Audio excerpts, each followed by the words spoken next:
don't need to spend big bucks at fancy steakhouses. You can make the best steakhouse your house.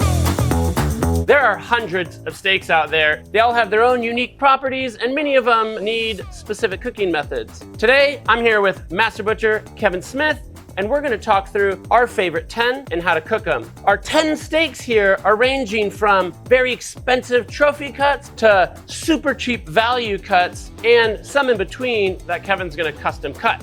We're gonna show you how to cook it, how to slice it, and how to eat it.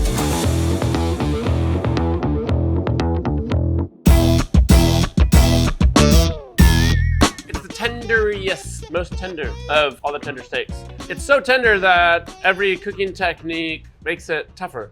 But this technique today is going to honor everything there is about a very delicate tender tenderloin. We're gonna poach it. Whenever you're grilling or searing a tenderloin, all that exterior, you're getting some flavor, but it's really hammering the tenderloin proteins in a way that just make it even tougher and drier.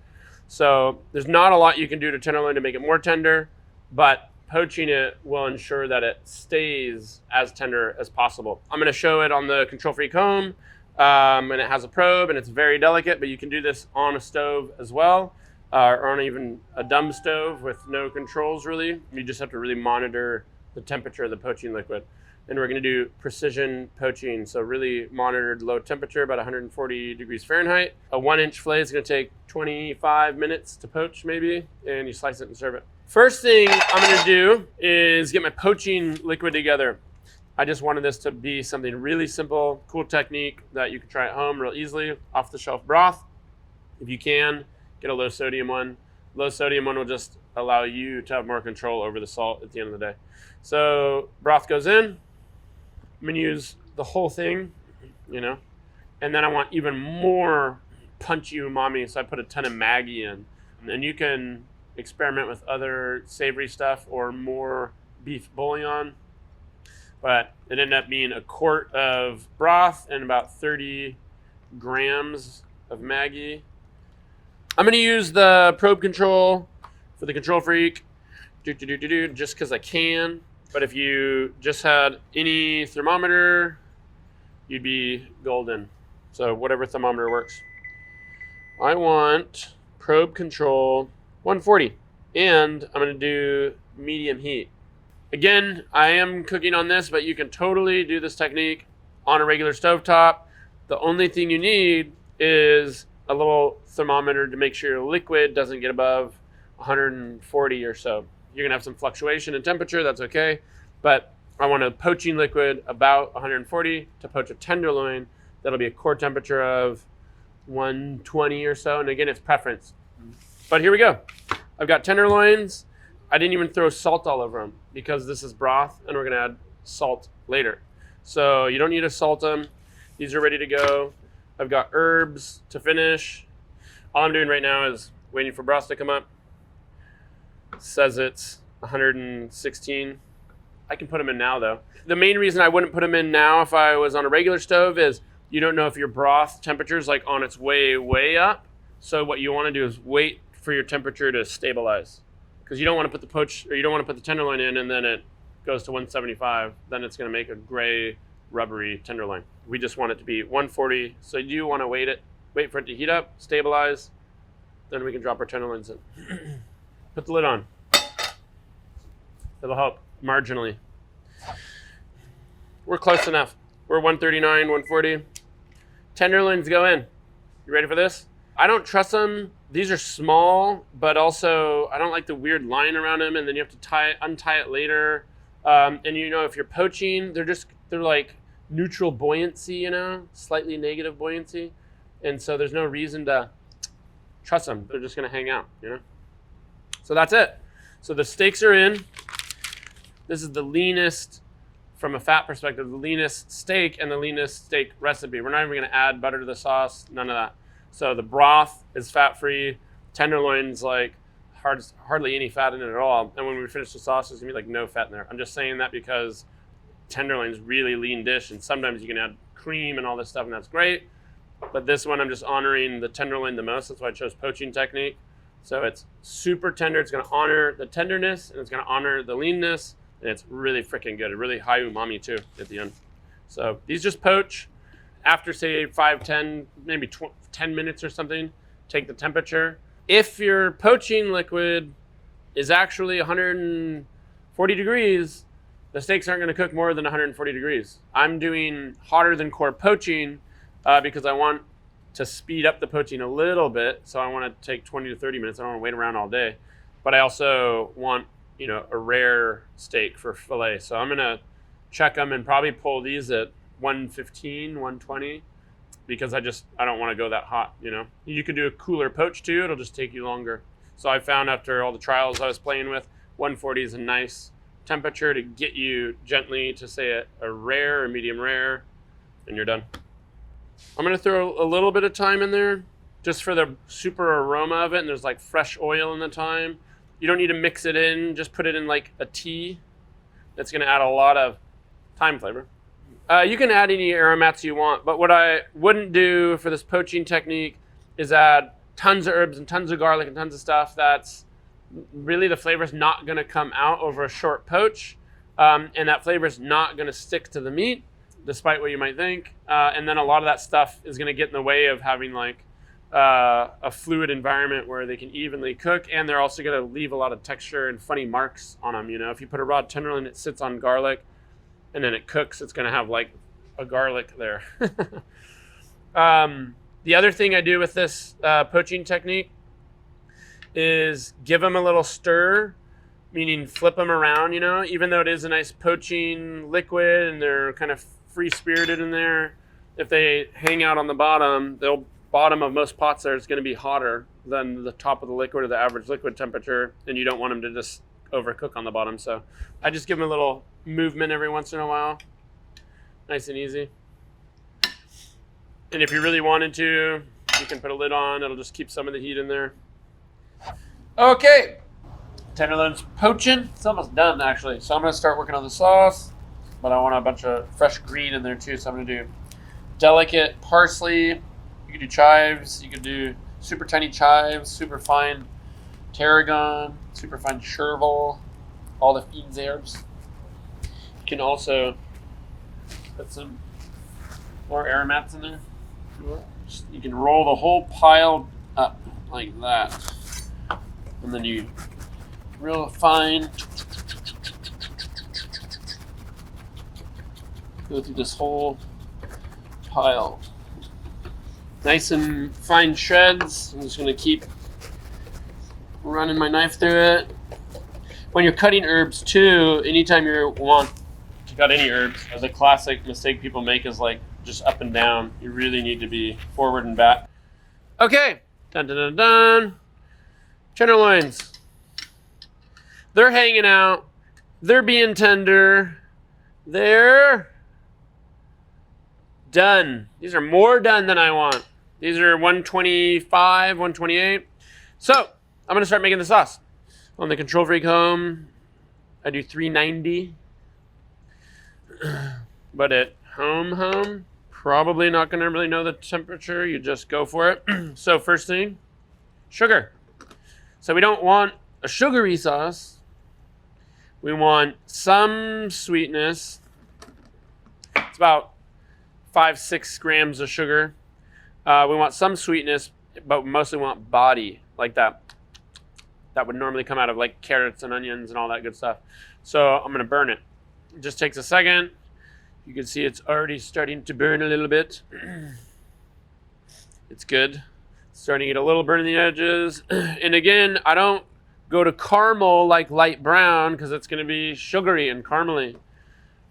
Here we go. You want to burn it.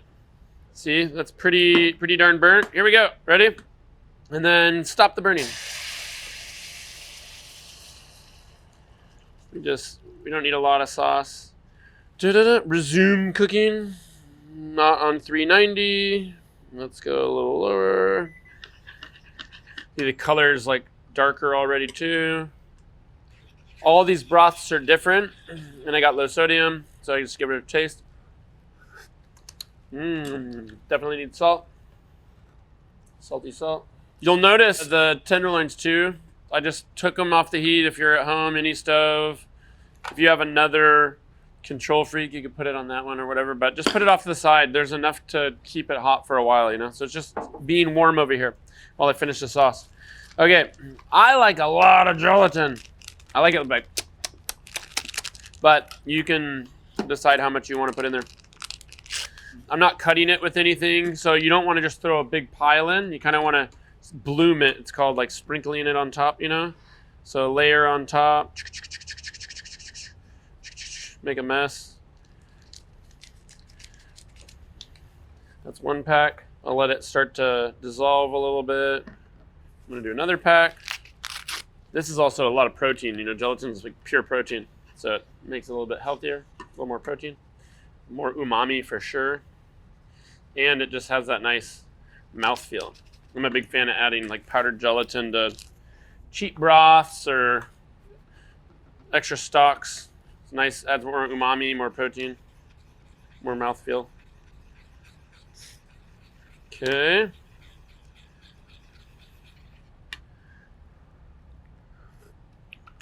A little more salt.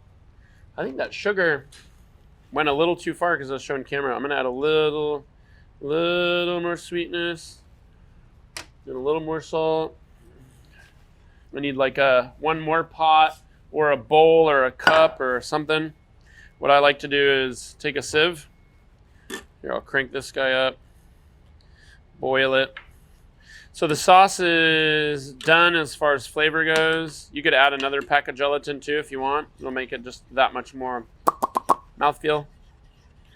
Resume cooking, or you can reduce it a little bit. It's up to you, it depends on the broth. But a broth like this, burn a little sugar, 5-6 grams, 300 grams of the broth goes in, salt, gelatin. You could add a couple more packs if you want. It just depends on the texture you want. More gelatin, the more sticky mouthfeel. I'm gonna do one quick hard boil here, and then we're gonna strain it. I'm just gonna run right through here, but depending on how much sauce you have and how much gelatin you put in there, it might run a little bit slower. But it should just look like nice tea or coffee coming through. This will also get out little bits of gelatin that clogged up. Not a ton of stuff in there, but there's like chunks of gelatin, and there's stuff at the bottom of the pot too, like little still black flakes of sugar that didn't dissolve all the way. Depends what broth you buy, you know, to start with. But this one was pretty nice and clean to start with. Okay, so parsley, I just like a lot.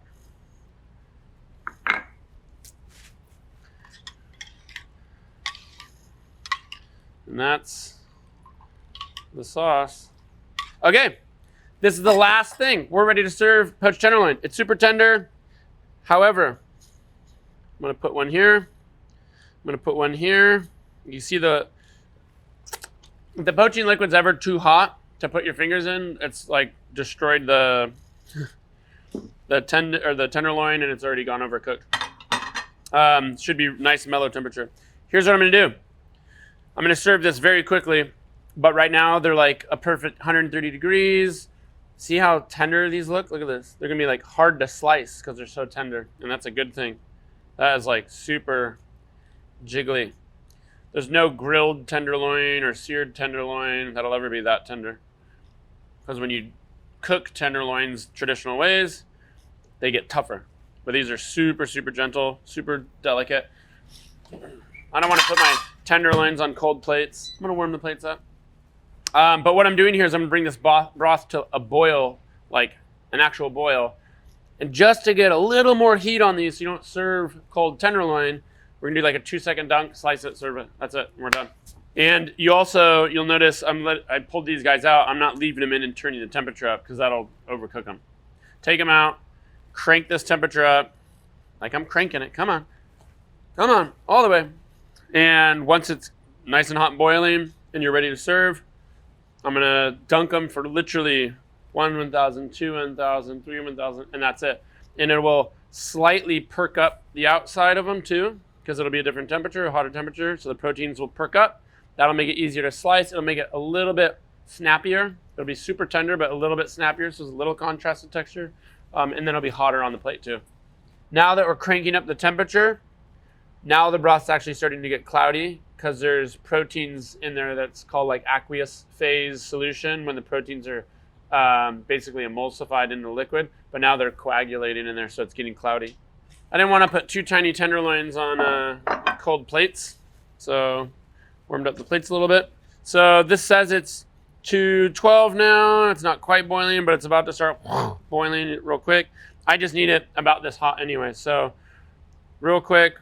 1, 2, 3, 4, 5. Okay, 5 seconds. Not more than that. I can see it already tightening up. So you can see the difference here too. Gray, pink, a little perkier. 1, 2, 3, 4, 5. Don't throw it in and let it just sit on the bottom either. That's it. They're hotter. Now you got to get on the plate. Here we go. This whole tenderloin is about making it as tender as possible. So super tender tenderloin, a poach technique, which is going to make sure that the tenderloin stays tender. And now you slice it. You can do it a bunch of different ways. I've liked just kind of slicing a few slices against the grain like this. It can fall apart a little bit, but I haven't found that to be like a issue because I just like shingle them back on the plate. So I'll go against the grain like this one more time. That's it, 3 slices. I can feel the knife going, you can feel it like it's zippering across the grain. And this is it. One little slice, one little slice, one little slice. Poached tenderloin. Seems like kind of English or like poached tenderloin. Is that like boiled? Really good though, really tender. Okay. Poached tenderloin. Can't get more tender than that. You can pour it off to the side or you can pour it all over. That's pretty stuff. See that fine parsley brings like a lot to the table. It's like maple-y color.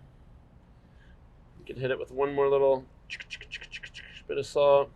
That's poached tenderloin. It's the most tender cut of meat on the cow, and poaching is the most delicate, tender cooking technique we have for steaks at all. So I'm also slicing it against the grain. The whole principle of this whole recipe with the technique being paired together is maximum tenderness. This one looks like it's meant to be served to the queen. Those little green flakes, it looks like a gilet with the pink. Pretty good looking for boiled meat, huh? It's poached. A knife? Yeah, right. Look at this. Look at this.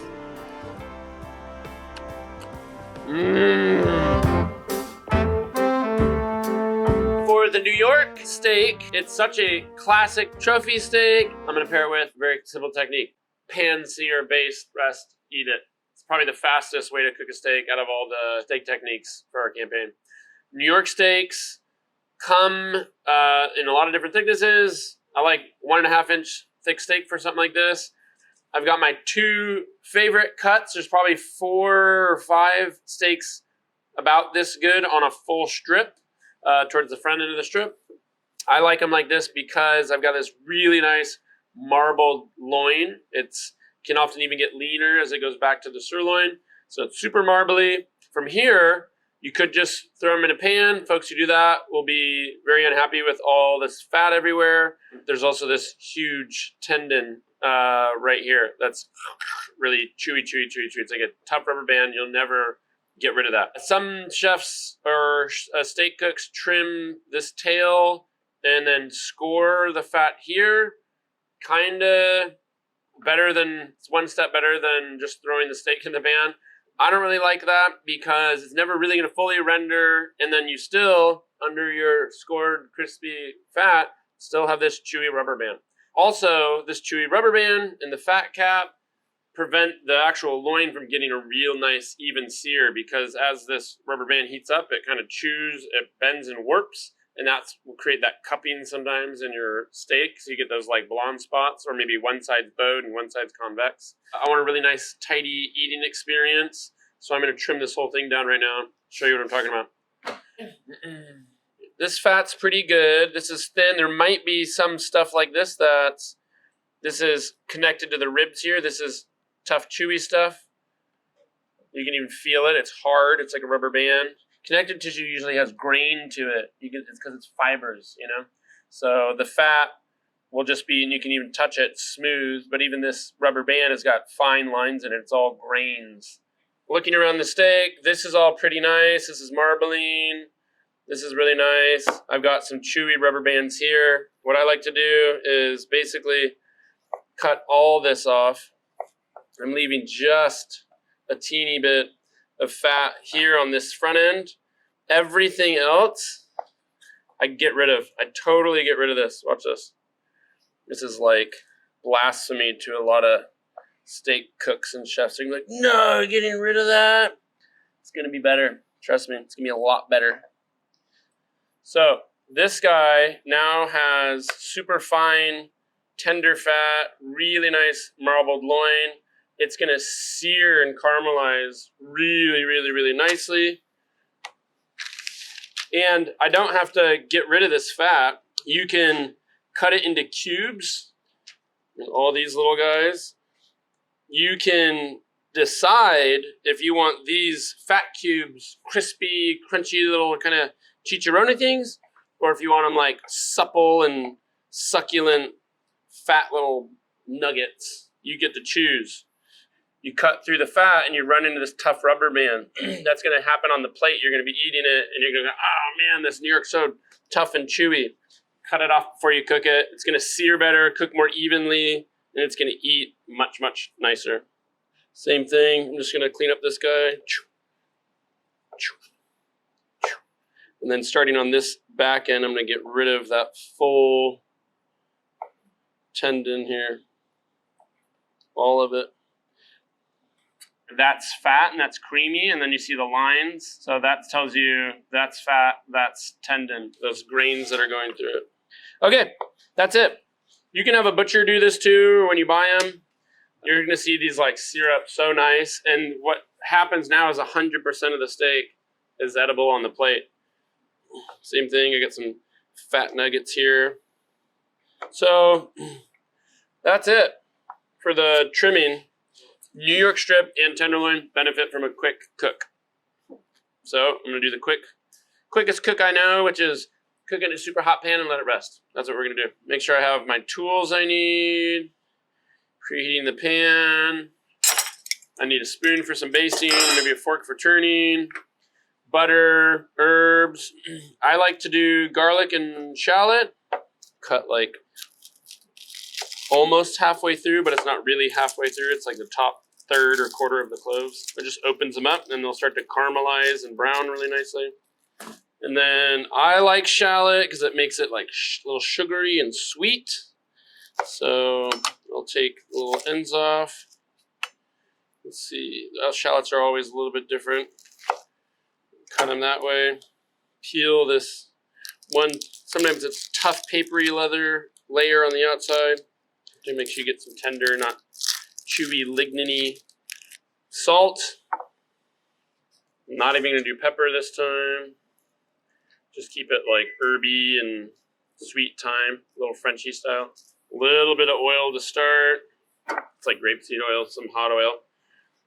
New York steak. In. Another thing when you're cooking steak or anything in a pan, people tend to like, just because of the way they hold things, they put it in and let go of it and it slaps towards you. You always want to put stuff in and let it drop away from you so it doesn't splash oil on your arms or your tummy. If you want crispy fat, start with the fat now. If you want, like some people really like a jammy, fudgy kind of like little nugget of fat, then I would just put them in the last like 5 minutes, you know, because you just want to kind of heat them up a little bit. I might take them out too. We'll see. I'm going to cook them a little bit. Might pull them out because they're going to render, and I'm going to use that fat to cook the other stuff. But I like a little chew on my fat nuggets. So we can just take a peek. That's kind of the progress we have so far. I'm going to also get garlic in wherever you need to make room for it. Just put like flat side down. Garlic needs to cook a little bit longer than the shallots. So this is what you would call high delta cooking. So the delta between two temperatures. So if you've got a super hot grill, 400, 450 degrees for the pan here, and I want a steak that lands perfectly at 125 degrees, there's a big variance or big delta between those two temperatures, which means you got to get your timing just right.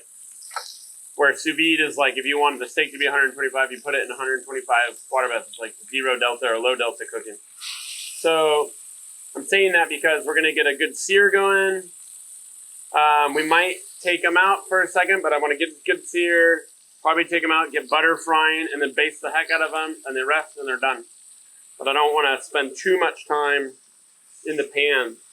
New York's just going to get chewier and tougher. See, that's already a nice sear. Let's look for reference what the temperature is. I'm just going to take them both off for now, just for demonstration purposes only. Some people go like this. That's totally not what you want to do for a probe. Some people go in the middle. The middle will tell you it's ice cold. You want to go kind of like right under the surface. Under the surface will tell you where the interior is going. So if you put it under the surface and you're like, ooh, it's 92, 100, you know, I've got some time to play. But if it's starting to get up to 120, 130 on the surface, that means it's starting to get real gray and overcooked already. So I like to know where I'm at under the surface, not in the middle. The middle will follow the surface later, you know. I'm also going to take these fats out. These are looking really good to me. This is how I like them. They're like fat croutons. So all you folks who like your New York with your fat, you can still have it. Like I said, nobody's taking it away from you. I'm going to put these guys back in. Quick sear. And then we're going to start basting. I'm going to put shallots in.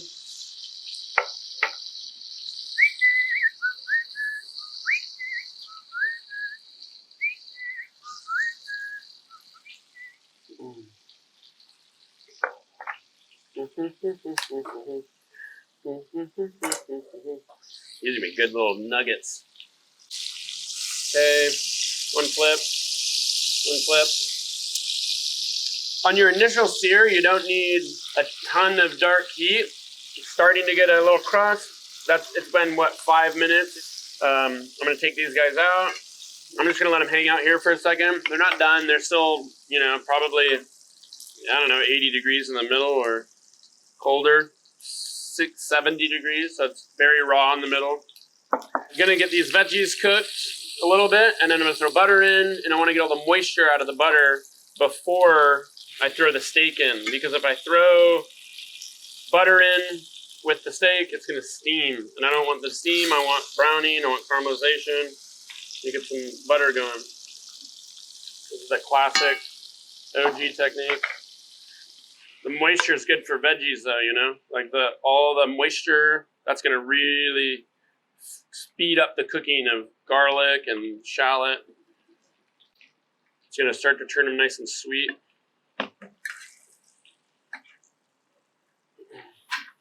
See, now that this is all steam vapor coming off, and once you'll start to see it kind of poof, it starts to wisp away. That's just maybe a little bit moisture coming from the garlic and onions, and all the proteins are starting to foam up. Now we're ready to put meat back in. Put that lighter side down. If you have a gas range, you can cook or baste like this with the pan lifted, you know, and it's going to keep heating and keep heating. And sometimes you might need to come off your gas range or pull off to the side. Induction, if you lift up any induction, it's going to turn off, you know. So, okay, you can do a little flip. I also don't like to let it sit on any one side too long. If you get into a situation like whatever your stove's doing and it got too cold, I would encourage you to take them out, because I'm not making browning progress if it's not frying, you know. It's cooking the New York, but it's not making browning, frying process. So I'm watching this temperature here. I want to make sure I get this real hot again. And these are still kind of, they're pulsing, they're cooking. I bet we're like, I don't know, 110 or something maybe. 100. So we're still ways away from cooked New York. We got time. Okay, make some room. Put our New Yorks back in. See that fry and that sizzle? That's what you want.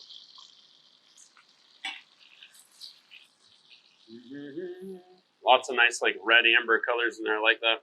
So about here is where I would add a ton of thyme. They're almost done.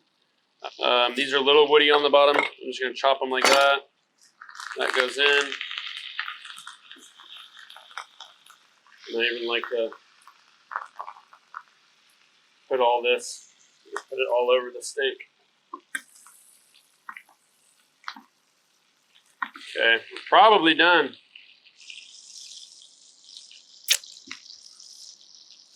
I'm just gonna let them hang out here. 1, 2, 119. That's pretty good. 113. They're gonna keep cooking. So the more extreme the cooking environment to the temperature you want, the sooner you want to pull them before they overcook. So this stuff you can just kind of put on top, let it hang out, they'll rest. You can just like pour all this all over. And I'm not going to waste it. We'll use that butter later too. Maybe I put my fat back in here just to hang out, but the heat's off. I'm not cooking anymore. If you want to be very precise about exactly which temperature you want, you're going to make sure you check the center of it right before you're in, and then when it's probably about 10 degrees under where you really want it, that's when you're going to pull the steak. And you're going to put it on a cool plate, a room temperature plate, or another room temperature pan, warm, not hot. Because if you put it somewhere hot, they're going to keep cooking. And so we can't even just put one of these in. You know, almost all probes have alarms these days too. It's 120 or so now. So I don't know if an alarm would benefit you here, but you just let it sit 5-10 minutes. You know, the temperature's going to keep cruising up a little bit. Our New York is nice and rested. I dumped all the butter all over this guy, so I'm just going to take this rack. It's nice to have a rack like this. I'm just going to put it back in this pan for a second.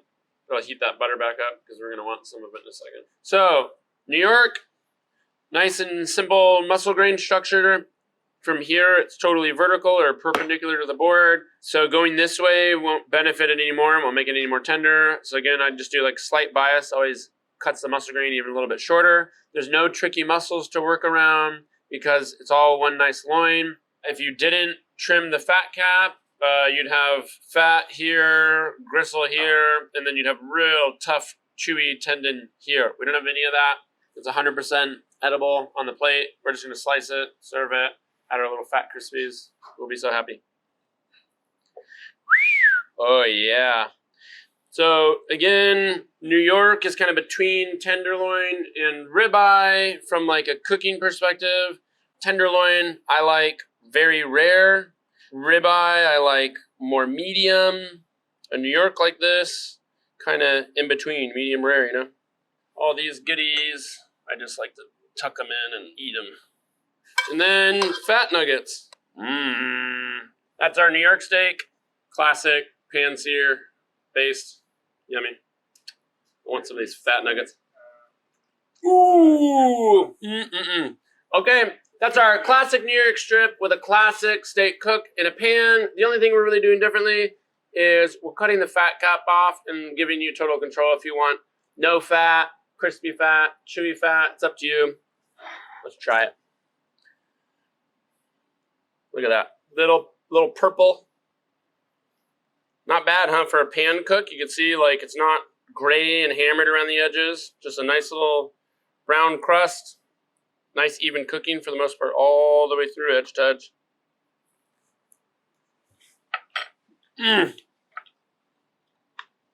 These little fat nuggets.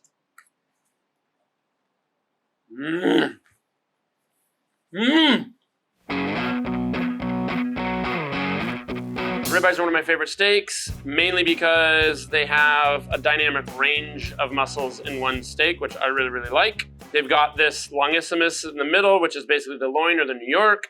And then you have a cap here. They've got a tail, and I always forget this little guy's called. But you only get it in the chuck side. So the first 3, 4, 5 big thick steaks on the rib roast have this guy too. Super, super, super yummy, super tender. I like ribeyes generally cooked like a medium. You know, some lean meats, even if they're tougher, but some lean meats you want like almost rare raw, because the more you set the proteins, the drier they get. With a ribeye, if you undercook them, they tend to be a little bit chewier and gristly. All this fat inside needs to be softened and broken down a little bit, and it actually eats more tender if it's cooked to a little hotter temperature. Ribeyes, because there's a bunch of different muscles, as it cooks, they can start to kind of fall apart on you a little bit, like the spinalis, which is this cap here. If you were gonna grill a ton of steaks, for a lot of folks, you got a bunch of them and you're gonna be moving them around all over the grill. You might want to truss them, that way they don't start to fall apart. But these guys are gonna be good just the way they are. All right, first thing I gotta do is I've got charcoal set and we're lit. I dumped a bunch of coals where I'm supposed to stand, so make sure you do that. For a 2-zone, you don't often want like equal parts hot and cold. I like 1/3 hot and 2/3 cold. Ribeyes, when you grill them, they're almost always gonna cause flare up. So I need a lot of cold zone to hang out, to let them rest, to get them off of fire, so they're not feeling all, or not tasting bitter later with a bunch of soot. First thing for me, for this technique, butter goes in the pan. It's a lot of butter, it's fine. They're ribeyes. But you basically want the ribeyes, after they char, to be submerged in warm butter, not hot butter. We're not frying. It shouldn't be boiling. It shouldn't be bubbling. The butter is going to be like 140 degrees or 155 degrees. Basically, the temperature or 10 degrees hotter you want your steaks. And that's what's going to mellow out the fat in the ribeye, make them super succulent, and they're just going to hang out. And I might flip them or move them around, but I'll make sure the pan never gets that hot. And I'll monitor not necessarily even the steak temperature, which I'll check, but I'll actually check under the steaks, which I'll show you in a second, because that's where the heat's coming from. So lots of seasoning.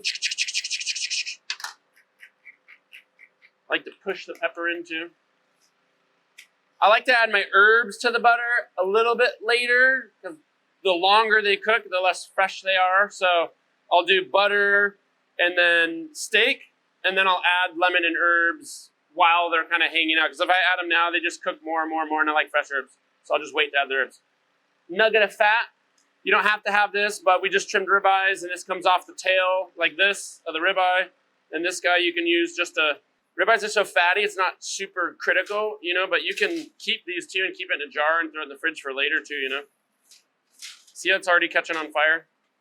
Ribeyes are fatty, and that's just a chunk of fat. Hot zone right here, really hot.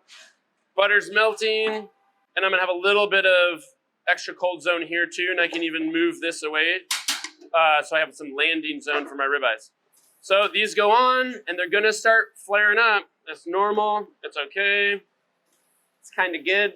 So these ribeyes are so robust that you want deep char flavor, and that's what I like this technique. I get this charred, pyrolyzed fat, super black and dark, and it also has this bright, herby lemon. So as this flare-ups start to pick up, I just move the steaks. Also grill marks, you know, it's really easy to get super nice grill marks, but I don't really like them. It reminds me of like 90s commercials, so I move them around a lot and get like grill marks all over the place, you know? It's just a visual thing, but I want more like black char, not just like a couple little lines personally.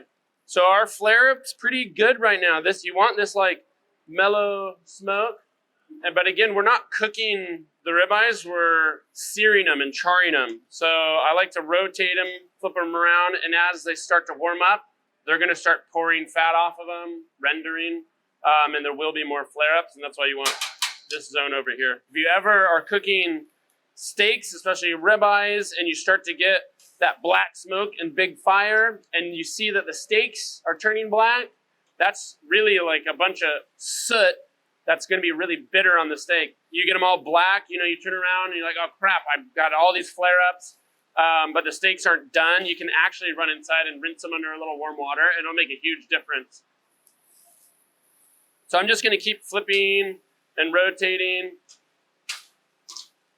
and they're gonna start to get a little bit more greasy and fiery. Meanwhile, I'm watching this butter. You see it's not totally melted yet. That's good. That means it's not frying. So this should be melted all the way pretty soon, and it'll be a nice landing zone for my steaks to kind of hang out and mellow. You're just searing super hot until they're charred, and they look charred, but they're going to be super raw and still ice cold in the middle. And you can even feel when you have steaks like this that they're, like when they're tender or warm, like they're still rigid, you know, because they're ice cold. And I just want to have a lot of real estate to land steaks on if they start catching on fire, basically. We're going to start to have more and more flare-ups as these start to render, but you have a spot over here that's not over the coals, you know? So they can hang out over here, they can drip, and they won't have a flare-up, and then you let this fire burn out over here. If you really want to char the sides, like a good way to do it is like to stack them and just, I try to stay away from this. This is your decal, you know, the really tender piece. These are going to eat really, really nice. If you did leave big hunks of fat on it, you'd have more flare-ups and you'd want to render it too. So you're going to have to deal with it later if you leave big hunks of fat on it. These ribeyes have plenty of fat inside and hanging around. I don't need like 1-inch chunks of fat in addition to that. If you grab this, you're going to start to rip the steak apart, you know? So it's kind of how you're handling it. Or you can come under it, you know, and make sure you're grabbing the whole thing and just treating it more gently, because as it heats up, the fat's going to render, the connective tissue is going to start to break down, and your ribeye is going to rip apart or fall apart as it warms up if you're tugging on it, you know. The tail is that super fatty nugget versus this decal. This decal I like a little more rare. So sometimes you can just, the heat's over here, right? I can cook just the tail too and keep this decal or the cap in a cooler area. You can kind of cook little localized spots on the steak more if you want. And that's a nice thing about having a focused heat source too. So these are pretty much how I like them. Normally I would just go right into the butter, but I'll pause for a second so we can look at these. But they're very raw, very rare on the inside. I'll probably go like 135 or 140. And that way you get a more tender ribeye, not a chewy, gristly, fatty one. That's even maybe a little hotter than I want, 170. But I'm going to put the steaks in and we can pull it out. And this side's probably a lot hotter than that side. I'll probably just keep rotating this thing. Super charred, looking really good. And they go in the butter. You guys ready for this? Let's do it. So I basically want a pan that's about the volume of my 1 or 2 or 3 or 4 steaks. And so I can put 10 ounces of butter in here and they're basically submerged in butter. You might want to rotate the steaks a little bit, you know, because the bottom is going to be hotter and that's okay, but you're going to want to move them around a little. If you have a wire thermometer, I actually don't put it in the steak yet. I put it under the steak. That's going to tell you, am I cooking them too hot? And that's what you really want to monitor. Right now it says 168. That's a pretty good temperature. I'm happy with that. That'll get me at 1-inch steaks or 1.5-inch steaks. It'll bring me to probably a 140-degree steak temperature in the next 15 minutes, you know? So I got a hot side, right? And it's cold over here. And this is what I want to monitor. So that's hot. I was just rotating over here. I just want to make sure I'm either moving the steaks or moving the pan. So rotating a little bit, you know, because if I got a hot spot over here, this is just like a long rest. And this is where they're actually cooking. Start getting my fresh herbs in there. I like a lot of bay leaf. I'm just going to shove rosemary in here. So your job here is just to make sure these cook as gently as possible. It's like a butter braise now at this point. These guys are, again, they're just going to hang out until they're nice and ready. And the other thing I like about this is this cast iron pan. You can take it out, slice it, which we'll do in just a little bit, and put it back in the pan. And, you know, if you're outside hanging out or at the table, you can just serve it in this pan, and it keeps them warmer, hotter, more succulent longer, you know, as a serving technique, which I also like. Let's check some steak temperature. We haven't done that yet. If you don't know where the center is, here's a good way to find out. You put your probe in and you watch what it says, and you'll see it's going hotter, hotter, hotter, hotter, hotter. And then if you pull it out, you can find a center. So that's at the bottom of the steak all the way through. And if I pull it out, It's getting cooler. Even by traveling the probe, you can see a range of temperature, and the lowest temperature is gonna be the middle of the steak, you know? So these are looking really good right now. I like a lot of lemon. You notice I didn't put the lemon in yet. 2 reasons I found in this technique: the brightness of the acid, it'll start to deteriorate too, and it just sits at the bottom of the steaks. But also the lemon oil I really like. I don't like to cook it too long. Just like the oils and the fresh herbs, I just like them fresher. But we're getting towards the end here. Put the whole nuggets in there. I also like to add chopped up parsley or whatever. It's like the ultimate charred charcoal lemon peppered ribeye. Super yummy. You should be able to touch your pan handle all the time here. If it's too hot, the steaks are too hot and you're probably frying them or cooking the heck out of them. This is full of fat. You don't want to like flip it into the coals, so maybe take it over here when you're checking the steaks. I'm just gonna give these guys another little rotate, and you can see all the like butter whey all coating the whole thing, so I just get a little rotate. I'm rotating for flavor, but I'm also rotating for heat and temperature.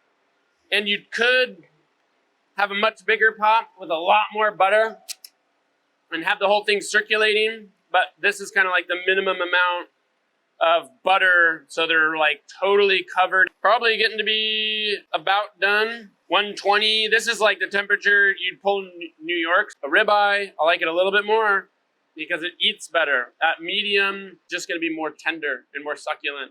So again, if you were wondering, you know, you can put the probe under the steak. It says 168. It's probably cooler over here. See, that's 155. Watch this. This is gonna be real hot probably. See, 190. And that's it. Just hang out and let it rest. So probably a few more minutes. We could even go inside because there's enough heat energy in this pan and the butter that if I just leave it in here, it's gonna keep cooking and keep cooking for another 10, 20 minutes or something, you know? So I don't really need any more of this heat. As long as they don't go over temperature, they're gonna get better with a longer hangout where all the little fatty cells are gonna start to break down. So they're just gonna get more and more tender. I'll do one last little check to see where we're at here.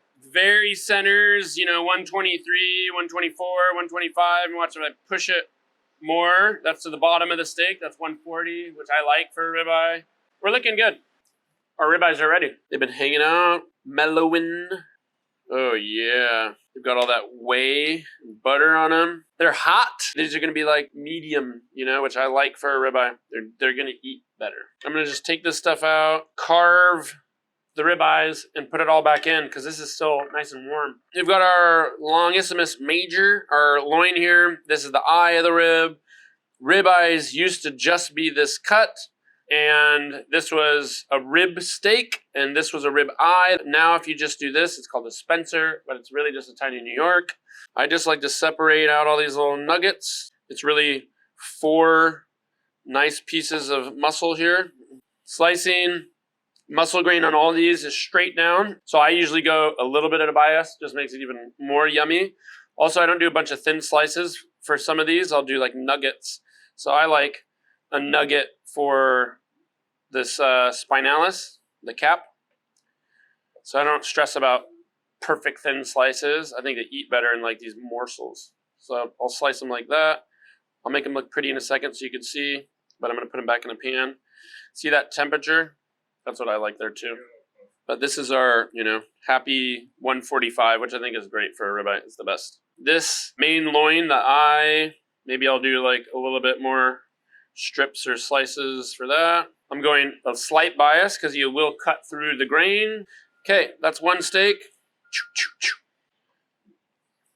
I'm not too worried about it cooling off just because I'm going to go right back here.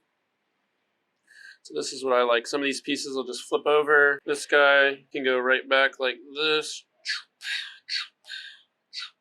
Oh, dang. This guy, same thing. Flip him over. Everybody is going to be very happy about that. Okay, and then we repeat. Same thing.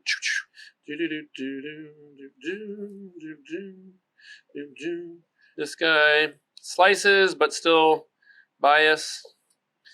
Again, just cutting through that muscle grain a little bit. If I cut straight down, that's not going to happen.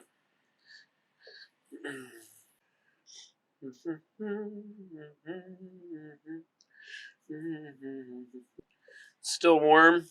which is nice. It's perfect. Okay, and this guy's nice and hot still. It looks fatty. It is fatty, but there's a lot of acid on the bottom too. And then some of these guys, I'll just like tuck back in. I liked Kevin's move too the last couple of days of the once it's cooked, you can get rid of the stem on the rosemary and you can just put some rosemary back in there. But that's it. This is the ribeye. Super hot zone, charred, build up that carbon and get some pyrolyzed fat and some char going. And then a nice rest in the butter. It's nice and mellow. And I can serve it like this. This will stay hot longer. So all these pieces of fatty meat, they're just like not cold and getting all chunky on you, you know?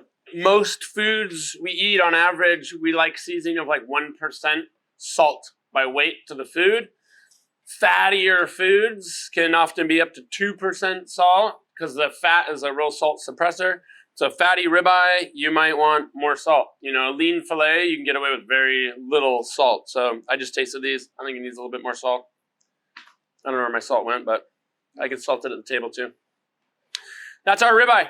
That's the technique. It's a ribeye, which is fatty and dynamic, and it's got multiple muscles and lots of extra fat, and that fat merits a longer kind of rest and cook, a little bit higher temperature. I paired it with this 2-zone that's like hard char and a nice mellow rest.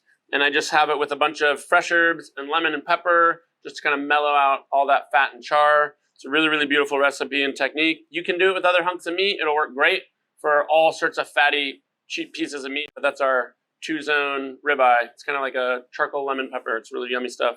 I'm gonna eat it now. Normally, ribeye would be like already congealing and getting cold and greasy. But this is like so succulent. It's like falling apart. It's because it's sitting in this warm mass. It's gonna stay hotter longer. Oh my God. They're huge, they're expensive, they're the showiest of show steaks, tomahawks. I'm gonna show you how to cook one with an oven, a deep fryer, and liquid nitrogen. It's called reverse cryo-searing. And then in the end, Kevin's gonna show us how to slice it up and eat it.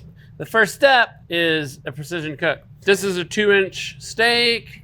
These ovens are really, really efficient. So steak goes in at 175 with convection. It's probably 2 hours. And it's like perfectly mellow. You know, that'll bring it to like 125, 130. And then from there to the cryo and the frying. Amazing. I mean, I've cooked thousands of steaks at this point and I've never done it like this. So I'm super interested to see it. Let's TV time this thing. These ovens are so good, so fast. They cook them just like that. Boing, watch this. And just like that, it's cooked and we're ready to fry it. Yeah. So here you can see this guy's edge to edge perfection. But you know, we've got this, ooh, if you touch the fat, it's like paper on the outside and you can feel it's all juicy on the inside. Yeah. It's ready to like pop, like explode. We're gonna throw it in a deep fryer. Yeah. But so we don't overcook it, a couple little dips in liquid nitrogen. And we're just gonna build up a crust as much as we want, as much as we want. Crustier and crustier and crustier and crustier without ever overcooking it at all. Let's do it. Yeah, let's Okay, here's how this works. This is liquid nitrogen. It's negative 328 degrees. This fryer oil is positive 430 degrees. I should just say 428 degrees because it sounds better. 700 degree difference. So what we're doing here is fry to get a crust, but all that heat will overcook the steak. So we quick dip here, maybe 5 seconds, and then we just go back and forth. And we just, how much crust do you want? More crust, more crust, more crust. Whatever you want, you know? All right. Shall we? Yeah. You guys ready for this? You think you can handle this? Here we go.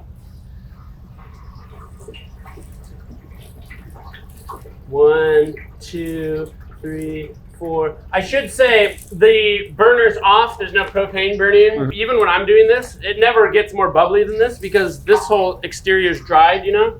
1, 2, 3, 4, 5, 6, 7. This whole thing is cold. But it's freezing. just like, it's like a cryotherapy you do, you know? It is. It's just like A little bit of this. It's not a very violent, explosive thing like a wet turkey, you know, because it dried out in the oven too. So all in all, it's perfectly safe. So this is where you get to just go back and forth and you're like, how crusty do I want it? How crusty do you want it? Mega crusty. Mega crusty? Ultimate crusty. Right. That's insane.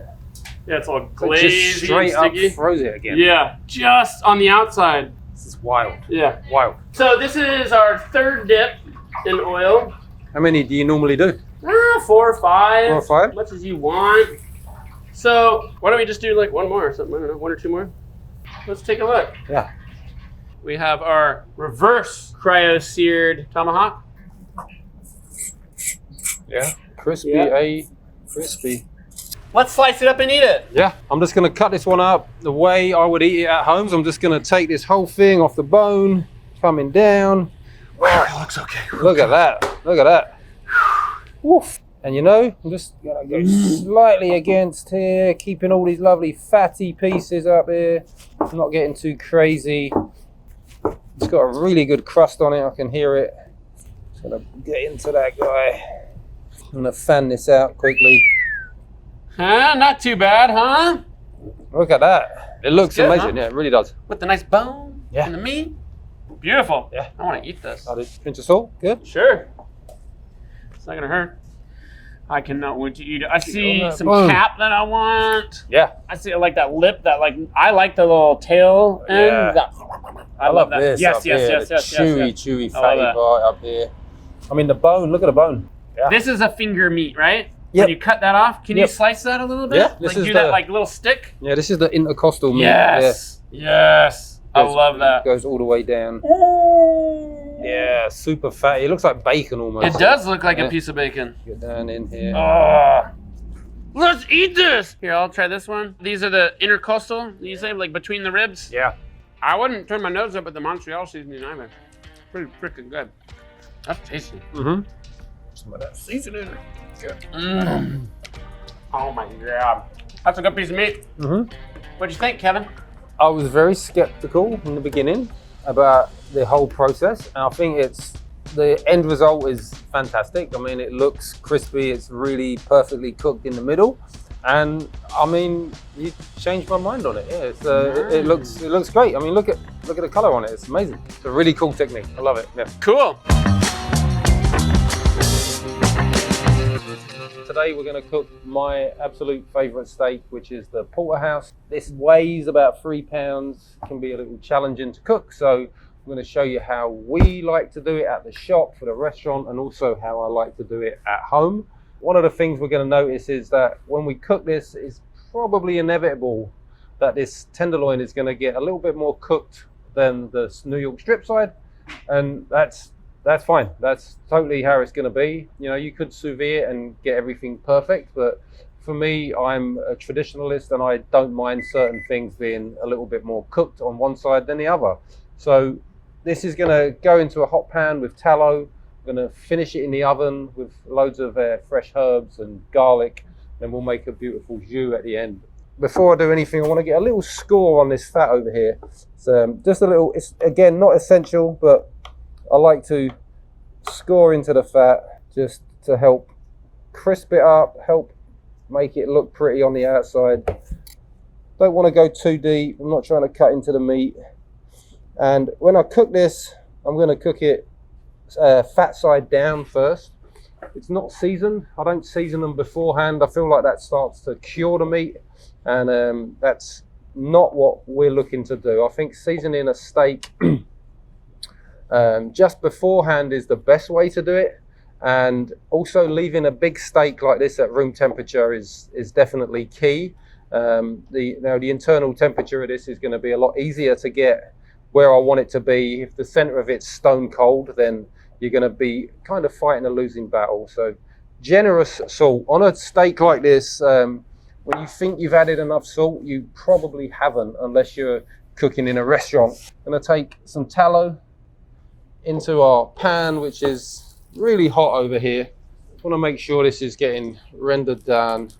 It's important on here to cook the fat. There's so many times you'll go out to a restaurant and people will put a steak in the pan like this and like this, and then it comes up and it's all like a little bit limp, you know. It doesn't have any color to it. It doesn't taste great, and you're missing out on part of the best part of the steak. So the pan is nice and hot. You can see the smoke coming off. I'm just gonna get this into the fat now. And I want to be slow with this. So, you know, this is a big steak. It's going to take probably 30 to 40 minutes from start to finish to cook. So don't rush it. You don't need to be burning things here. But we're trying to render the fat down. So we're getting a lovely color on here, which is also going to add tons of flavor. It's also going to help soften the sinew that lives underneath the New York strip. So low and slow. Don't be thinking about adding butter or herbs yet. It's just going to burn if you do that. This is all about getting that fat crispy. And you can see those little score marks starting to come into play now already. Now you can use the tongs. I'm touching meat all day, so I'm comfortable with my hands, but do whatever you feel comfortable with. Also, I like to leave it on, thinking of it not as fat. Think of it as bone marrow, you know. It's delicious flavor. It's going to render down. It's not like the fat that you find on a brisket. It's not like the fat you'd find on the outside here. This is like gold fat. This is the fat that you want to be cooking and eating. This is also good. The pan's really hot at the moment, and you want to be careful here that you're keeping an eye on it because it can burn pretty quickly. So if you're not comfortable doing this, drop the heat and go low and slow on this. But I'm comfortable using a high heat, and moving it around is key. You know, I'm checking it every couple of minutes to make sure it's not burning. There's a difference between like caramelized and burnt, and we definitely don't want burnt. So this is also helping the steak temper, getting it to a more even room temperature. You know, there's heat coming through here. It's making the New York strip and the tenderloin become easier to cook. So again, we're looking for like on this steak, we're going to have some well done pieces and we're going to have some pretty rare pieces. And that to me is the beauty of a big steak like this, you know. So getting close here, getting really close, but still not there. Getting close. I'm going to keep going. Tallow has got a really high smoke point, so it's not going to burn. Don't use your best olive oil. Don't use butter. It's just going to burn, and you're going to have horrible flavour coming up of everything there. Getting real close here. You see this part here. This is what I'm looking for here, right in here. So a minute or so. There we go. That's what I'm looking for. So really crispy, golden. It's not burnt. That's exactly what I'm looking for. So now be careful again, don't drop it towards yourself, like lean it away. So we're looking to get color, and we'll do this 3, 4, 5 times, as long as it takes. This is like building the flavor of the steak here. Just take your time, you know. This is not hard, but this is where the work needs to be correct. Once it goes in the oven, that's the easy part. You just put a thermometer in it and temp it. So let's take a little look over here. I like to use forks. You can use tongs. We're getting a little bit of color. I'm going to flip it over, start building color here. You can see that gold fat now. And once I add the butter, the color of the steak's going to change, and it's going to become even more caramelized due to all of the sugars and the fats in the butter starting to cook as well. So I can see that there's a steam coming off of the steak as well as smoke here. So that's telling me that it's not fully caramelized yet. So I'm going to lift it, show you. You see parts of it are, but build up the flavor here. And we will cook this side too. A piece of meat like this is never going to be completely flat. So parts of it are going to caramelize quicker than others. So that's why you need to turn it over, continue to get the color that you choose to have on it. For me, I want it to be pretty much like this all the way around. So again, like this is a great little pan to use here. Again, continuing to watch the steak, turning it, flipping it. How's it doing? Starting to get more color on this side now. Now getting a little bit of cooked on the tenderloin side. Being a little careful here, it's a little more tender. coming down gently. The fat's hot. Don't splash it, you will definitely burn yourself. So this is coloured, this is all nice and coloured up here, caramelised. Now I just want to kind of work on this side over here.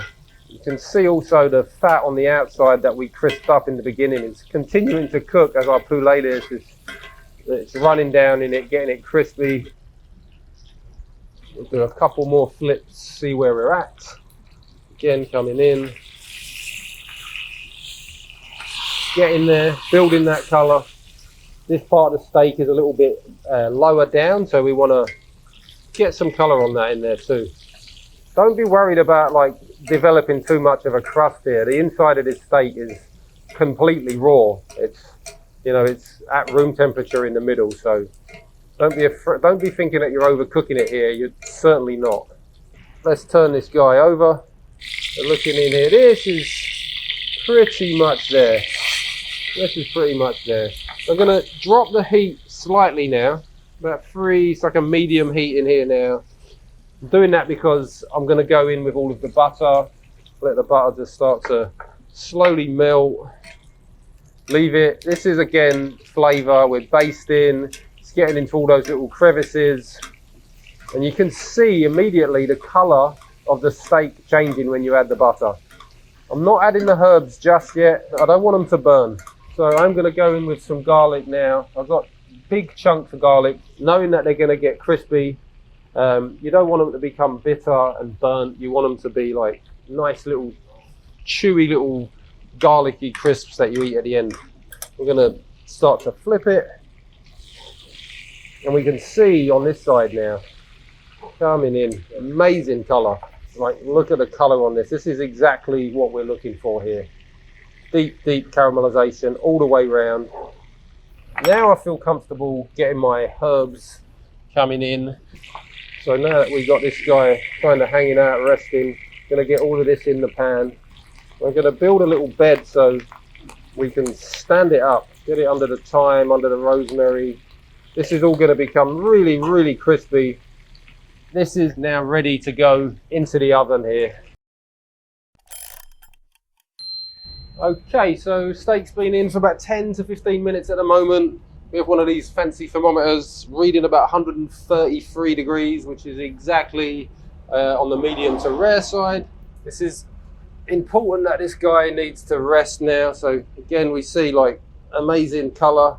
As the heat permeates through the bone, it starts to cook a lot more evenly than having it laying flat on one side. If you had it flat on one side, you're going to have one side that's a little bit more overcooked and one side that's a little bit less. Standing it up gives you that lovely even cook.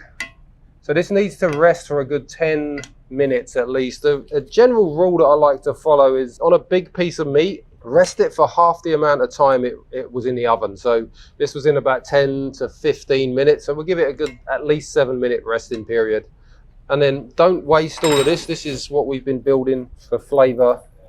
Tons of flavor here. We're going to use this on the final dish too.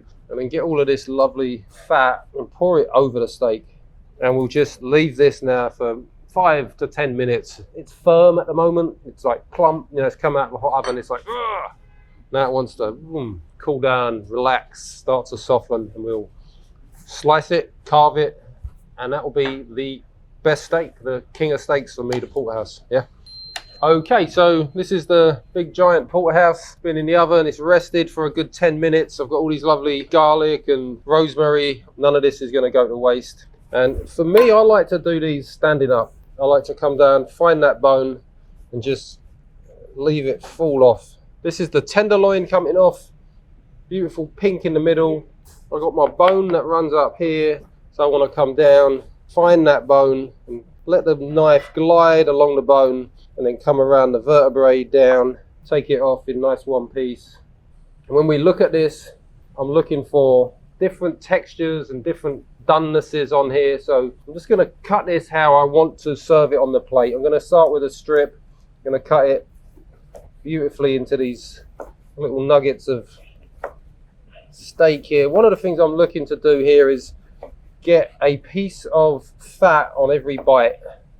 I'm not cutting it in all different directions. I want to make this look presentable on the plate And I want people to be, when they sit down and eat it, they can see the individual muscles that they're eating.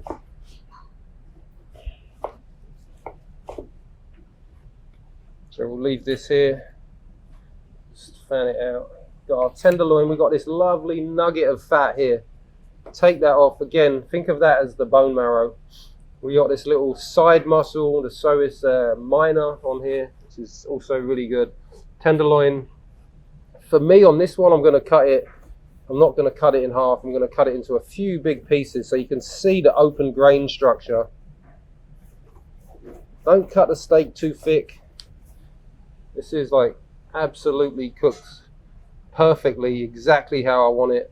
I'm now going to plate it up on here how I like to do it. I'm going to take our beautiful plate here. I'm going to have our bone as a guide of how we do this. Again, don't throw this away. There's amazing eating on here. So I want the bone to be here, seeing that the New York strip's here, and I'm going to come in with my tenderloin, starting putting it back together. Again, like all those different textures, colors going in. This little nugget of fat, I'm going to cut it into a few pieces. Again, like, think of it as bone marrow. Don't be afraid to eat that. It's delicious. Put it down the side of the tenderloin. We've got 3 lovely pieces. We've got our New York strip here. So if you look at the middle of it, beautifully pink. And then if you look at the end, this is what I'm talking about with frying and oven roasting. You get all the different textures.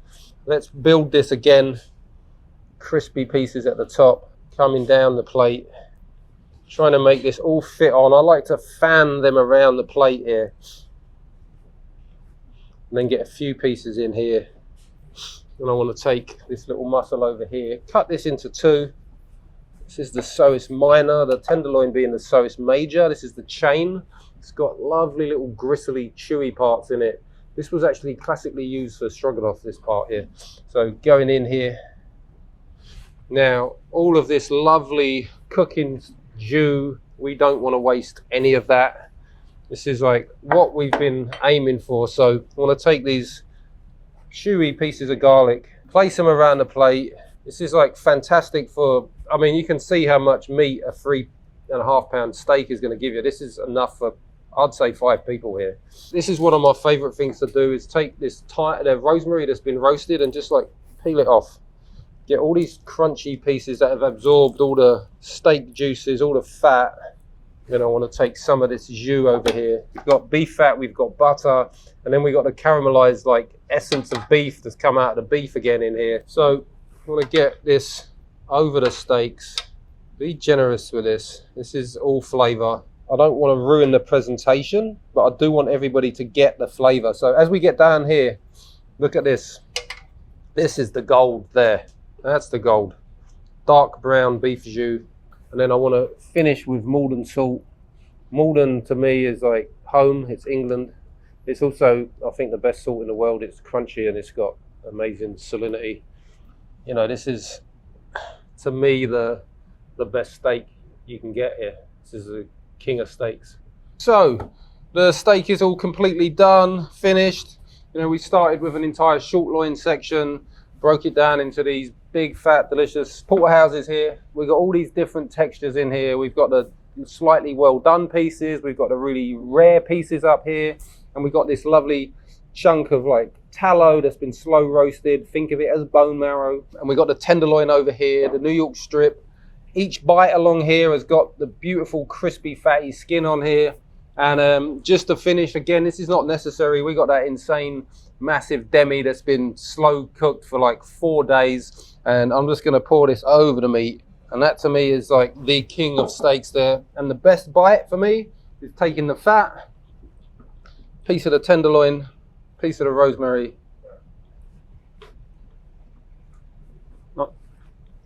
You cannot get any better than that. That is the best steak that I can possibly make. And this is how we do it at the restaurant too, at Peasant Cleaver. You can come in and get these just like this. And you can also buy them raw at the shop. We're going to be cooking our toro steak today. I'm going to just get straight into it and show you how we do it at the restaurant and at the shop. So I have salt over here. We've got some tallow, some butter, shio koji. I'll explain more about that as we cook with it.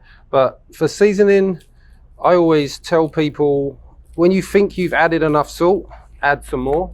I think one of the big differences between cooking in a restaurant and cooking at home is the amount of salt restaurants will use compared to the amount of salt you would use at home. So tallow, gonna go straight into a pan here, nice and hot. I'm looking for smoke to be coming off of this pan.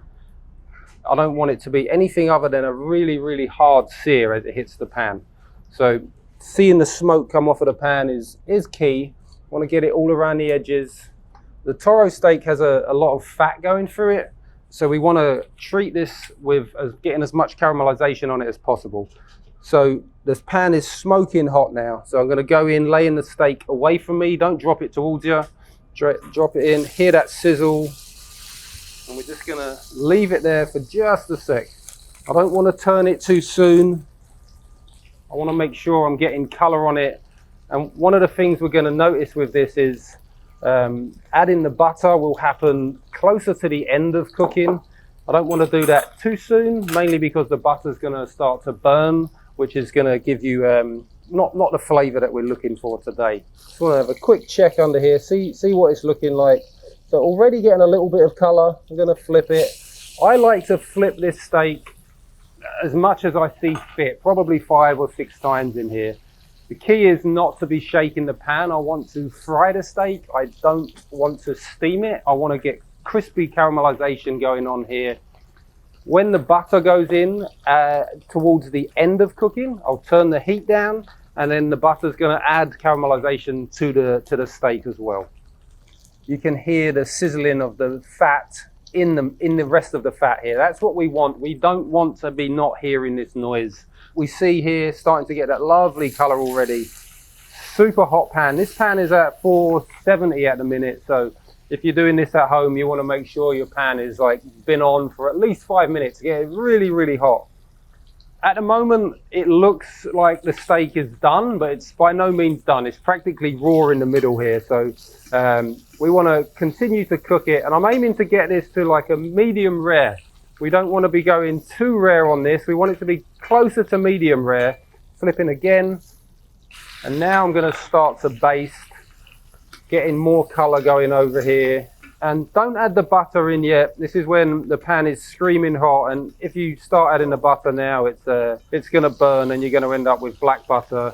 At the moment, the inside of the steak is still pretty rare, but I can tell that by feeling it. It's got a slight little plumpiness going on. I'm used to it, so I'm just doing it by feel. You don't want to be able to stick your finger in it and the meat to stay. It wants to start to push up slightly. I'm not really a big fan of using thermometers, but for the home cook, I would be taking this to about 125 degrees, maybe 130, with a thermometer in the center of it.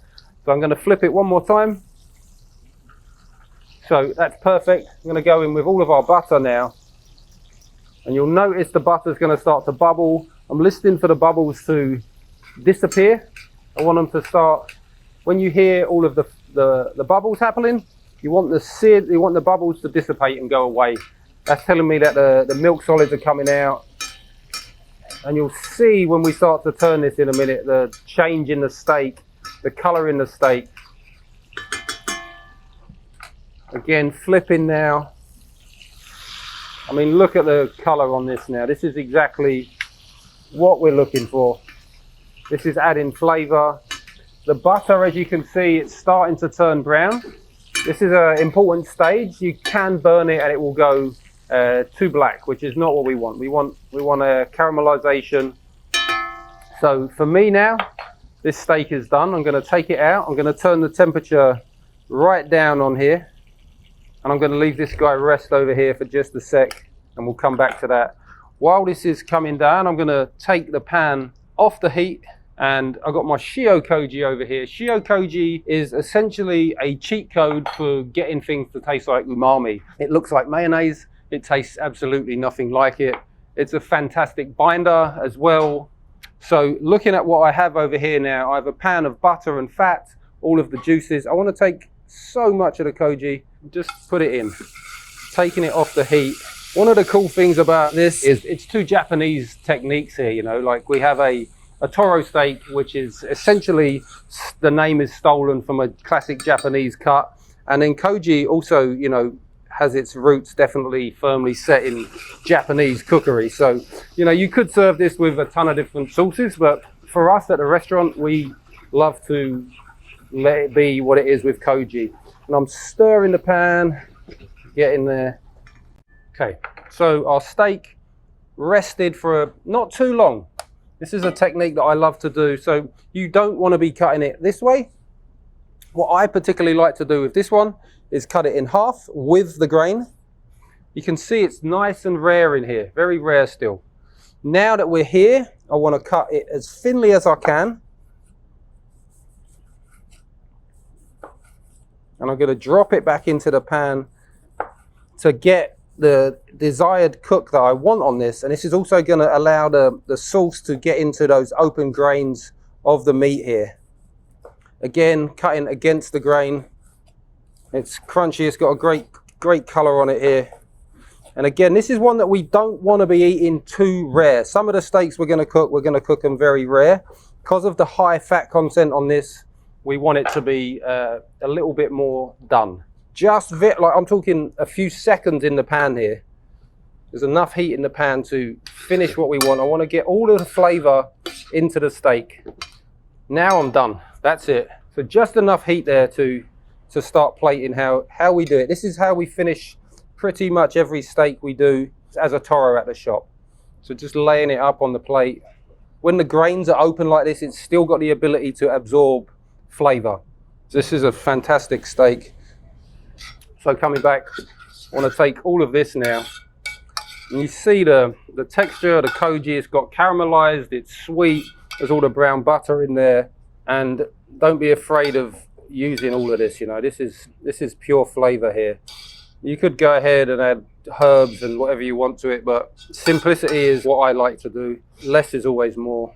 So this is our toro steak, cooked medium with a beautiful koji brown butter sauce, and the cooking technique for this one is pan frying, but in enough fat to make it almost shallow fry. So that's it. I'm going to try a small piece now, or a big piece should I say.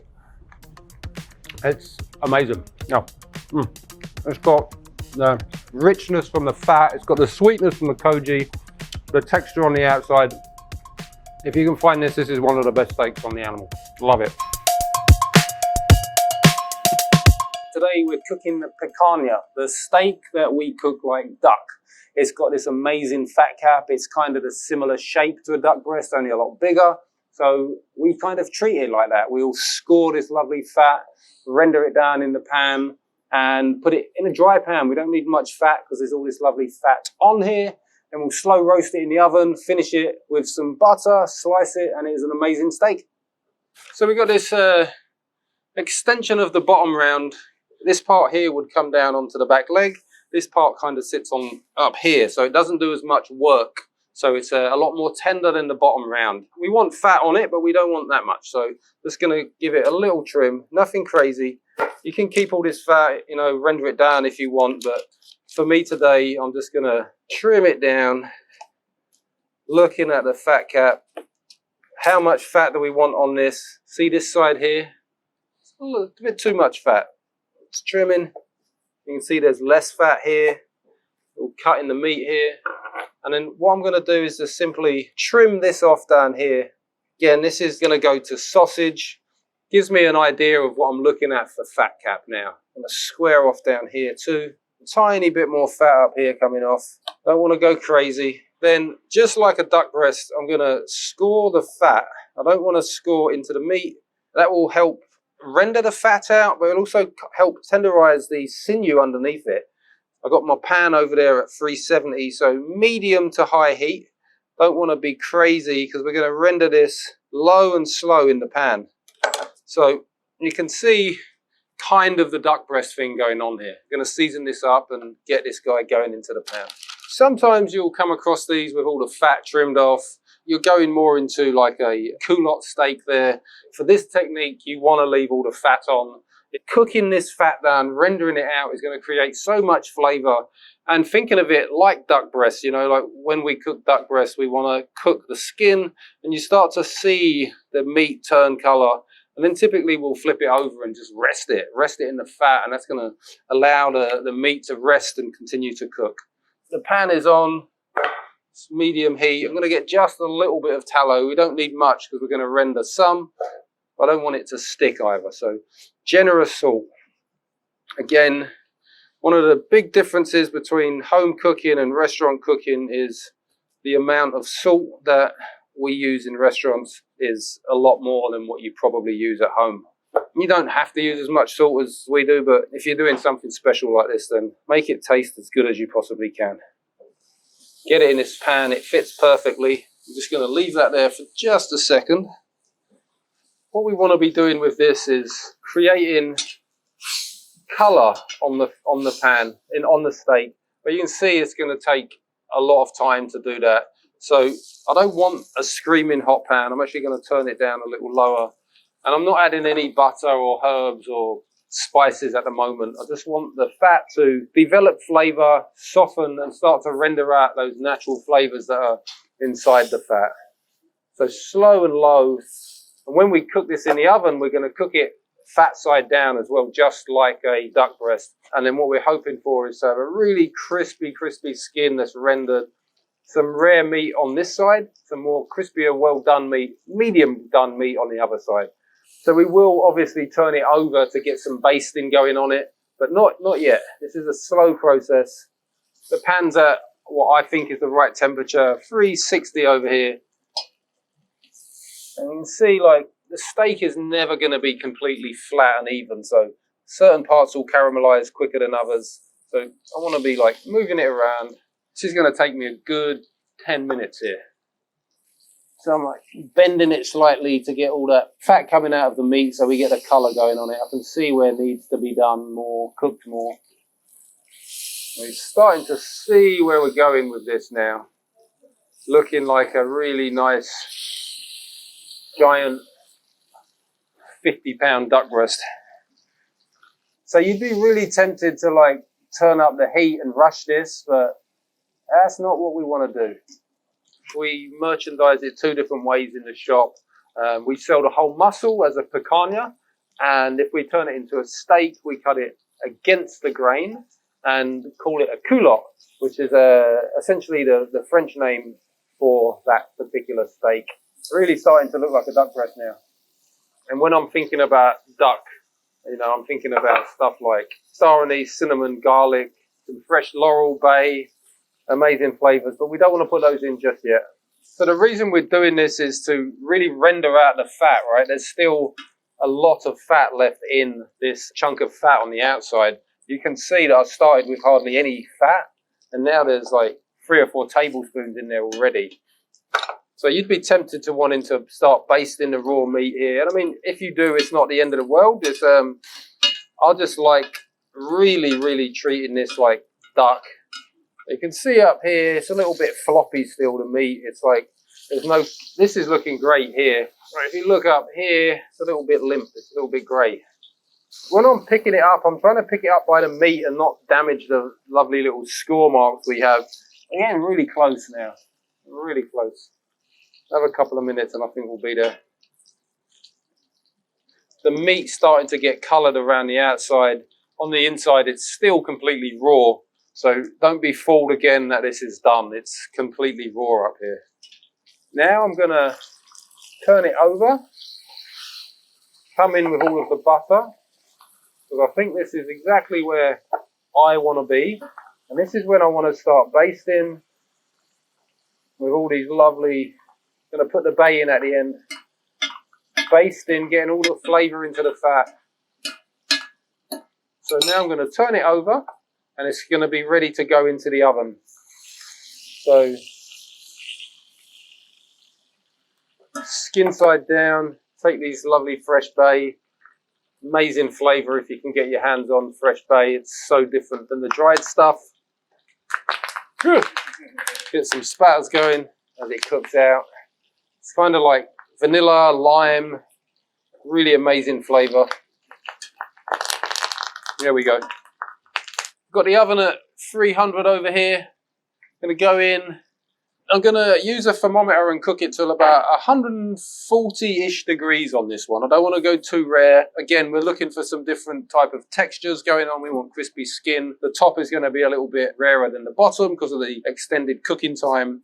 I'm guessing this is going to be anywhere between 10 and 20 minutes depending on how this oven is running today. I'm going to pull this out now. It's been in a little bit longer. We didn't have the convection on, so it's a low fan. It's been in for about 25 to 30 minutes rather than the 10, but that is okay. It's exactly where we want it to be. The beauty about this is we got some crispy end pieces, which are going to be more on the well done side, and then the center is going to be beautiful and rare in the middle. Oh, look at the color of that skin. It's like golden. You got all this like crispy stuff in here. Just going to leave this rest in the pan as well here. We don't need to take this out. So a big piece of meat like this, we need to rest it for a good 10 to 15 minutes. Again, if we're sticking to our rule of half the amount of cooking time, this has been in for 25, 30 minutes. So we'll give it at least 10 minutes to rest. The great thing about this little roast is you have something for everyone. You have the rare stuff in the middle. You have the kind of crispy pieces up here too. So, it ranges from all different temperatures. I'm just going to show you with one of these great little thermometers here how to take a look and see what we've got going on. So right in the center, we're around 125 degrees, which is exactly what we're looking for. Really, really rare. Down here, it's going to be hopefully in the 150s. There we go. So we got this lovely, almost like overdone, well done down here, but that eats amazing with this steak. Over the back, 137. For me, like cooking a perfect steak is like having variance in it. This is like 157 and 125 within 3 inches. This is like amazing. And the way we get this is from that cooking technique, from the slow roasting of it. If you had it in a searing hot oven, you're going to have a lot more well done around the edges here. Oh, gets plump. Thinking about that like duck breast scenario that we've got here now, you look at this and how is the grain structure running? I can see it's running this way. So for me to eat at its most tender, I want to be cutting it almost like this. But just for what I'm going to do here, I'm going to cut it straight down the middle here. And we get this insanely beautiful piece of rendered fat down here. That to me is like the perfect way to cook a slightly bigger piece of meat. I'm going to come down this end now and start portioning it out so we can get it on the plate. It's coming from well done to rare in the space of a few inches. Look at the marbling on this. Look at the grain structure. The reason we chose like the best steaks to cook is, people don't know so much about this one. But again, like the amount of variance you get here is massive. Well done to perfectly medium rare in here, practically just at 125. I'm going to just start plating this up over here, getting all these lovely pieces on. This is again like enough for 5-6 people, I think. The grain structure is amazing. Juices are just popping out of it here, getting down to the end. People who don't want it rare, they got the well done pieces. I'm going to take our lovely resting juices over here, all of our crispy garlic and star anise, all that lovely butter, and I don't want to waste any of it. It's just going to go completely over the top. So you got these lovely fresh bay, star anise, garlic. I mean, you take that to a little dinner party, 5-6 people, you'll be very happy. Some Maldon salt, generous with the salt. Okay, so picanha's done. It's come out of the oven. It's rested. All those lovely resting juices have gone in with all the beautiful butter and the cooking juices. I'm going to cut a piece because it's just a little bit too big for me to throw one of these giant pieces in my mouth. So just want to get all that fat, get some of that crispy garlic and see what this is like.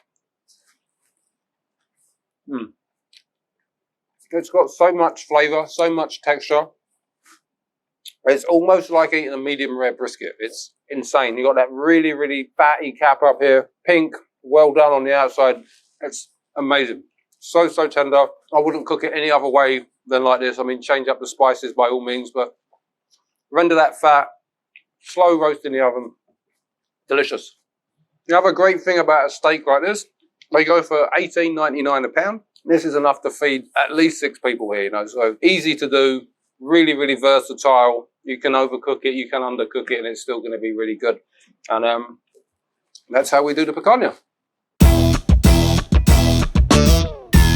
We wanted to show you a way that you can basically build your own Wagyu steak from scratch. We're doing 300 gram to 400 gram Wagyu chop steaks. We found that size is important because it gives you this right blend of surface area to thickness. You know, we'll talk about that when we form the steaks, but we're going for something that's about 1.5 inches thick. Again, it's no different than if I'm gonna cut a steak. I want about a 1 inch, 1.5 inch thick steak. That allows us to get a nice even cook and a good hard sear without overcooking the inside.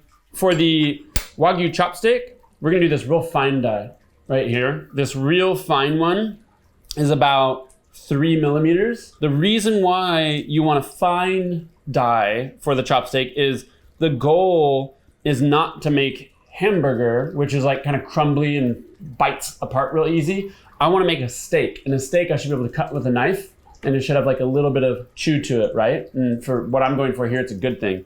You can use, if you were just gonna do straight chop steak, like a traditional chop steak, you would do probably this grind right here, but we're not doing a traditional chop steak. We're trying to design a Wagyu chop steak that eats like a steak. So we're gonna do the fine one, and the added benefit of the fine one is it's more surface area. So more surface area for this means more myosin, myosin is gonna come out of the lean protein when the salt hits it, and that's gonna bind. So as we're packing these back together, if I did the coarse one, it would just wanna break apart. You don't really have to measure it. You just look at it and you say like, oh, that's the fine one. I'm gonna use the fine one right here. Regular grinder setup, hopper, auger goes in, then the blade, the cutting blade goes on, whoop. Then the die, then your little chuck. You know, I'll give it a couple turns. That's it.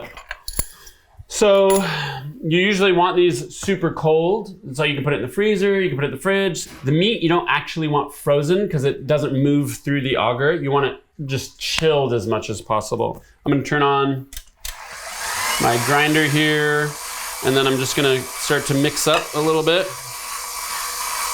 All that really matters at the end of the day is that you're feeding like a good blend of fat and lean through your grinder.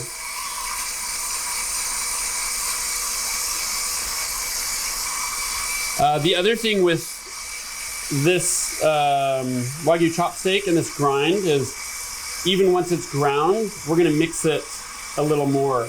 So opposite of what you really wanna do with nice ground meat for a hamburger, you don't wanna work it that much, because the more you work it, the more it emulsifies, which again pushes it towards a sausage hot dog texture. This is grinding great, but sometimes you'll see it get stuck and it's only coming out and like spattering like out a couple holes. That means the blade's not cutting, and it's backing up with probably sinew or connective tissue. And 99% of the time, it's as simple as this die right here.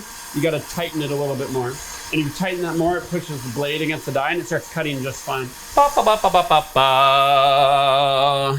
Okay. Ooh. Done with our grinder. I've got my meat here. Whoop. My nice 3 millimeter finely ground 70-30 blend brisket. I think for folks who use digital scales, you guys know how to do this. But again, I'll just keep driving home the point. I'll put all my salt or whatever on the scale, hit 0, and then I'll sprinkle it until it says -28, because that's the most convenient thing in the world. It's -28. How convenient was that? Again, just to, highlight what we're doing here, I've got my meat. I'm adding salt, which I wouldn't add salt if I was doing hamburgers and packing them for the next day, because it's gonna cure and ham the meat a little bit. which is good here because I want a steak texture, right? And even unlike a really high-end Wagyu steak, it doesn't have any readily available gelatin in it. And that gelatin is what makes like a braised brisket or a braised short rib so succulent. And we are gonna cheat our way to that succulence by just adding gelatin. Doesn't that make so much sense? So in this instance, I'm going to go for 42 grams, we said. Right on my scale deck. If I have a dry powder too, often I do this. Like, just want less dishes, it's all dry, it's clean. This is my little scale deck. There we go. That's our gelatin. Looks like a lot of gelatin. I don't know if it is or isn't. Nobody ever adds gelatin to their ground beef. So it's the right amount in my opinion. Again, like all this beef in here, if I was to braise it, has lots of gelatin in it. But right now it's collagen, it's tough, it's chewy. I want to braise it to get to this, but if I braise it, it's not gonna be steaky texture. So I'm gonna add gelatin. And again, just like sprinkle it in. So I've got my beef, I've got my salt, I've got my gelatin, and I'm just gonna mix. But this is a very fine grind. It's 3 millimeter grind. So it's gonna hold on to the fat better. It's gonna be a snappier texture. And this is it. This is mixed. That's it. Now we just kind of have to make them steak shape. So the first thing I'm gonna do is portion out 400 gram steaks. Then I'm just gonna like make them into like an emoji type steak mold. This is just a piece of foil that we fold over until it's 1.5 inches thick and 14 inches long, and then just kind of like fold it onto itself. And this has been about like a 400 gram steak mold. Works fine.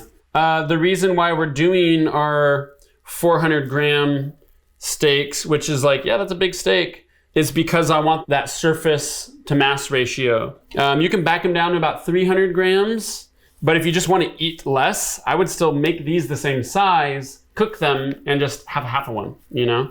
But really that size and that thickness is about the cooking. You know, if I really wanted to be hardcore about this and you wanted like 6 steaks or 5 steaks or 8 steaks, I would say it's more important to take your total meat and divide it by 6 or 8, and you can be plus or minus, you know, 40, 50 grams, that's fine. So the only thing we gotta do here is I'm gonna mold them. So many ways to do this. Probably should put a patty paper or plastic. Let me see if I do have some. Yes. This is the other thing that I think even home cooks should have all the time. These are like $4 for a box of 1,000 of these. It's just like waxed recycled paper. You know, everybody in restaurants knows these patty papers. They're just amazing for this exact job. You know, most of the time they're for sandwiches or portioning. Okay, so here's what we're gonna do. Take our portioned Wagyu chopsteaks. So I'm gonna like knead it or emulsify it a little bit. And what we're doing here, we've got that salt and that gelatin, it's mixing and it's, you know, becoming a little bit more homogeneous throughout it, but it's also exercising, pulling out that myosin. And that's just gonna help increase that snappiness and that springiness, that and letting it set up overnight. So I'm gonna put it in my little mold. In this part, I'm just gonna happily like get messy with. I like nice square edges. Like if you go to the butcher shop and they take a big, say, ribeye or short loin or something and they cut square steaks, so it's just for even cooking, you know? Same thing here. Ugh, this part's so annoying. So if anybody wants to invent a little chopstick mold out there, please do. That's all I'm doing. Ta-da! Next. I don't like some of these little cracks I have over here. I'm gonna do better this time. And I don't want it round, because I'm not making a burger. I don't want to trick people. I'm gonna make it steak shaped. Makes it a little more fun. Ta-da! It's nice square edges. That's our guy. These are awesome. We've got our Wagyu chopsteaks. They're looking pretty. They've got everything they need to be an amazing, seared, crusty, beautiful, perfectly cooked steak experience, except they need to sit for a bit. We've done a bunch of experiments where we get to this point and then we cook it and grill it, and they're great. You can do that, but they're just a little too hamburgery, like a little too tender and soft still, and that's because the salt hasn't kind of cured the protein overnight, and the gelatin hasn't hydrated and bound it all together. So you can eat these, they're gonna be great, but they're gonna be way better and way steakier and snappier and more like fork knife steak experience if you let them sit overnight. But to give you like a little example of fresh versus cured overnight, I'm gonna grab one. This is one that's been sitting overnight, and like, I mean, it's like, you can see how stiff it is, right? That's a good thing. That's like, it sounds funny, but if I have a very cold Wagyu steak, it's gonna have that sound too. It's got this firm, cold fat all throughout it. In this fat, you see it looks a little more speckled, but that's because it's chilled. All this fat on the surface right now is warm from patting it with my hands. This is a nice firm steak. So from here, it can go, I'll just say this too, like we're gonna cook these sous vide because I think it's the best way to get a nice even cook, set the protein and then sear it, but you can go right on the grill with this if you want. If you're not looking for precision, you can go right on the grill, right on the griddle, whatever. But if I show you like a fresh one, I'm gonna kind of maybe risk wrecking one of these, but it's probably just gonna, start to fall apart. That's just because the salt hasn't cured it. It's still warm even, and the gelatin hasn't hydrated. So this guy's just going to start to break apart, and that's just pointing towards the tenderness of it. So these guys are gonna get popped into the fridge. They'll rest overnight. From there, we'll pop them into some Ziplocs, cook them sous vide, right on the grill, or a pan, or a broiler, however you want to finish it. That's it. Dude, these are beauties. These are beauties. Look at these. Look at these bad boys. So you went through the whole process of grinding your own brisket, getting a 70-30 blend, getting your salt in there, getting your gelatin in there, formed them, they sat overnight. Now they're steaks. So now you can do whatever you would normally do to a steak to these. I'm gonna cook them sous vide because that sous vide gets a nice even set on the protein, just like it would with a normal steak. But you could go from here right to the grill, or from here right to a pan. There's nothing wrong with that. We're cooking sous vide, same reason we cook most steaks sous vide. I'm gonna get a nice even cook. I'm gonna let it hang out. Then I can go to the grill or the plancha or the broiler and just focus on getting it like crusty and dark, because I know the inside is perfectly cooked. When cooking sous vide, err on the side of just a little bit over cooking. And I don't mean overcooking on temperature, not overdoneness, overcooking. So if you think it's gonna be, 60 minutes, 90 minutes, just add another 10 minutes and you'll be golden. So for anybody who's, been with ChefSteps, cook sous vide, you get the drill. Just like steaks, like I was saying, you treat these just like steaks. I could pre-sear these. I could add herbs. I could add a big dark pepper crust all over them. But just for the sake of what we've got going on, I'm just gonna go plain. And then, we could put pepper on it later. We could put a sauce on it. I could serve them with mushrooms. I can grill them. I could do like mirin, like teppanyaki. It doesn't matter, So I got my Wagyu chopsticks, and first things first, I'm gonna cook them. Which kind of makes me think like this is such a perfect jewel recipe. It's so funny. Like, I don't know why I didn't think of chopsticks years ago. Here we are, full circle, 10 years of ChefSteps. Look how easy that is. They're firm little buggers, but they're gonna soften up because that gelatin's gonna soften, the fat's gonna soften, but since we have a nice fine grind, we pulled out the myosin with the salt and cured it, that part's gonna start to take over and firm up. Okay, you guys ready for the money shot? This is it, this is it, this is it, you guys. They go in the water bath, I do a little one of these, and that's it. These are our Wagyu chopsticks. They've been cooking 90 minutes. You see like a little bit of juice down here. And then this is how much, this is all fat, all oil that's rendered out. The more you cook these, or the hotter the temperature you cook these, just like a normal steak, the more fat is gonna render out and the more moisture is gonna render out too. Cook them 90 minutes, let them hang out. I wouldn't rush, like let them hang out 5, 10, 15, 20 minutes. And while you're doing that, you can get your grill set up. And as these rest, and I don't want to get you confused here, they're not gonna carry over cook. because, you know, when you cook something in equilibrium, it's not gonna get any hotter. But what they're doing is that fat and that gelatin starting to chill and set up, and it's gonna be firmer. So if I just take them out right now, more gelatin, more fat will run off of them. But if I let them sit, they'll literally start to gel on the surface, and it's gonna make it a little easier to handle, give you a better sear, hold on to a little bit more moisture. So no rush, I cook them 90 minutes, let them chill, fire up the grill, get going. We've got our Wagyu chopsticks all cooked to perfection. Like I said, when you start cooking them, you treat them just like a steak, okay? So these are already cooked sous vide. They've been hanging out for a little bit. And again, like you can cook them in a pan, you can cook them under a broiler, whatever. We're gonna cook them right on the grill because it's grilling season. And what else are you gonna do with your Wagyu chopstick? Remember, we have 1% salt already inside the meat. So I'm not gonna add any more salt, but I'm gonna add, just for the heck of it, a bunch of pepper. Again, you could add whatever the heck you want, doesn't matter. You could do that teppanyaki style. You can do American grill. You can add your favorite spice rub, black pepper, black pepper, black pepper. I love it. Okay, and then from here, you just do it like a steak, right? So I've got a super hot grill. I've got a hot section here. I've got a cold section here. And there's nothing to it. You just put your steak right on the grill.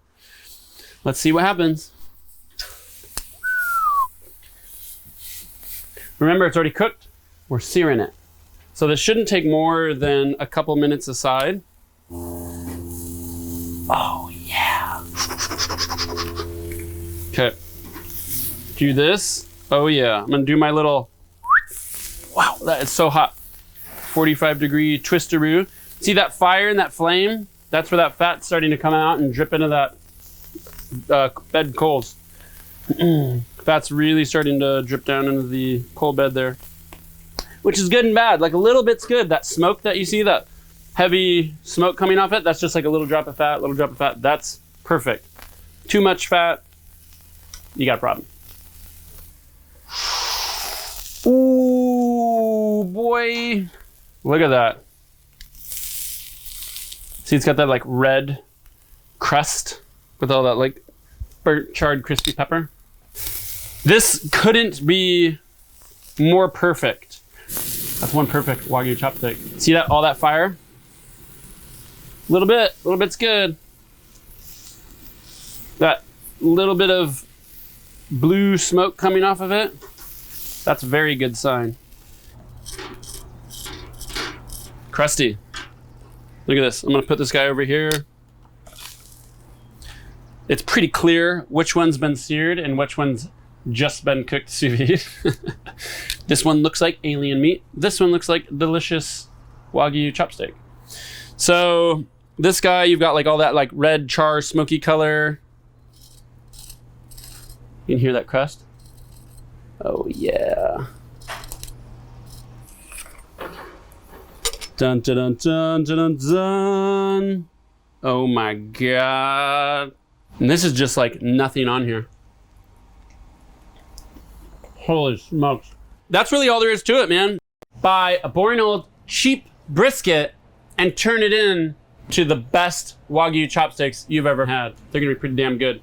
I'm willing to bet they're gonna be better than a Wagyu steak, and they're definitely gonna be cheaper.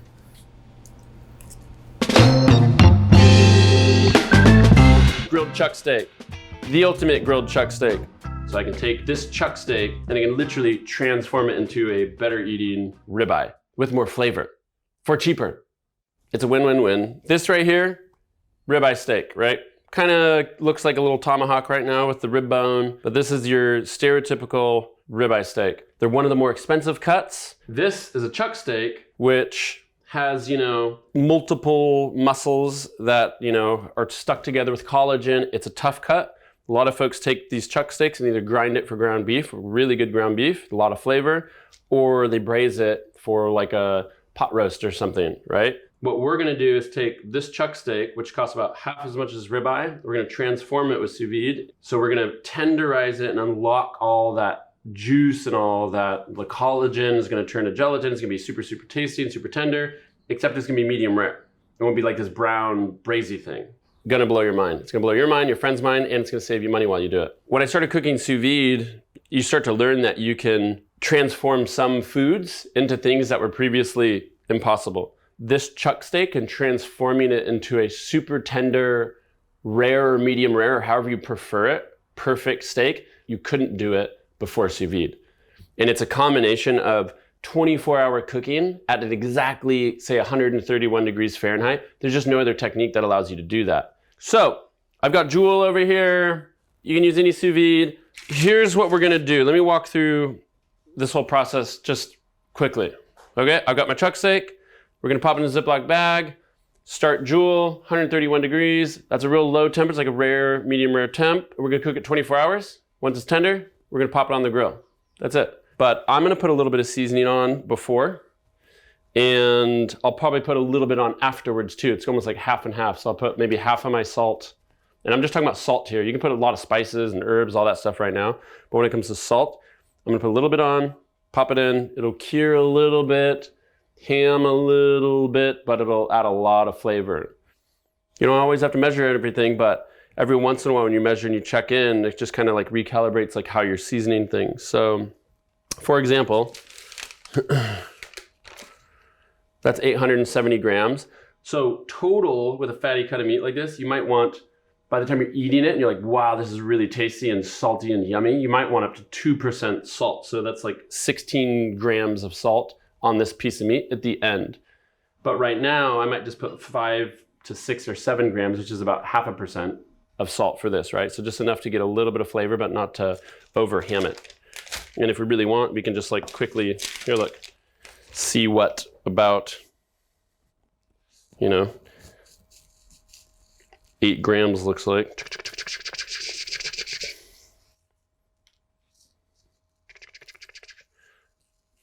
That's not crazy. That's, getting up to 3 grams. I'll do a little pepper too. Why not? A lot of pepper.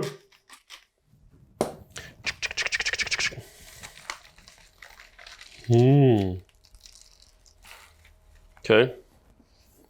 Maybe another 3 or so. That's plenty of salt. Okay. Look at this. It's one of the things I like about having butcher paper around.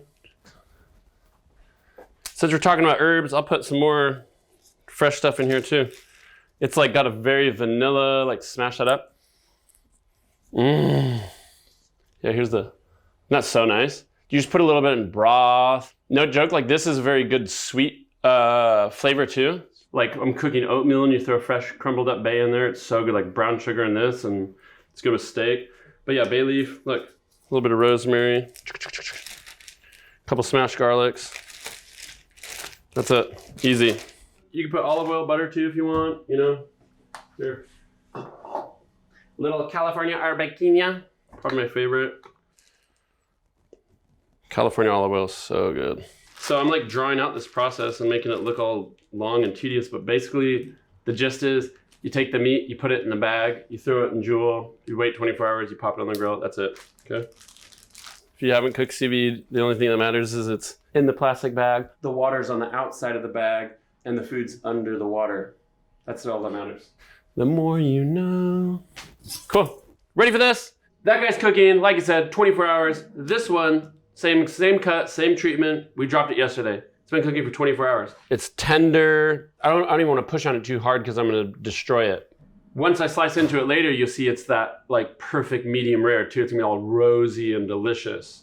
I feel like this could be a perfect opportunity to really drive home or give a little demo. If you're watching and you're interested, maybe it'll follow up in the edit of this video, or maybe we'll host it on ChefSteps.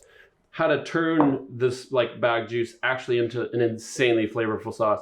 Because right now it's just kind of looks like it's a sauce or gravy, but it's really just juice and moisture from the meat, which isn't that flavorful. But there are a couple of tips and tricks that only take a few minutes to turn that into something that is insanely flavorful.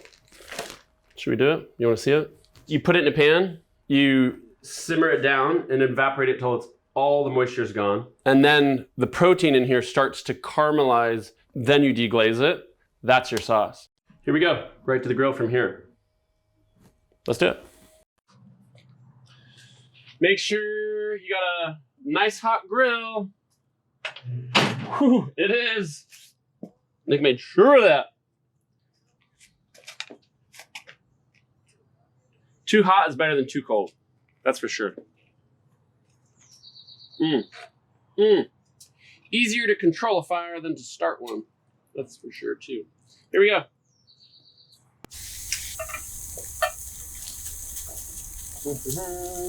That sound, that's the sound you want. That light smoke that's like wisping out. We're rendering fat. You can see it dripping out of these grill grates right here. Let's flip this guy over. Oh, mama.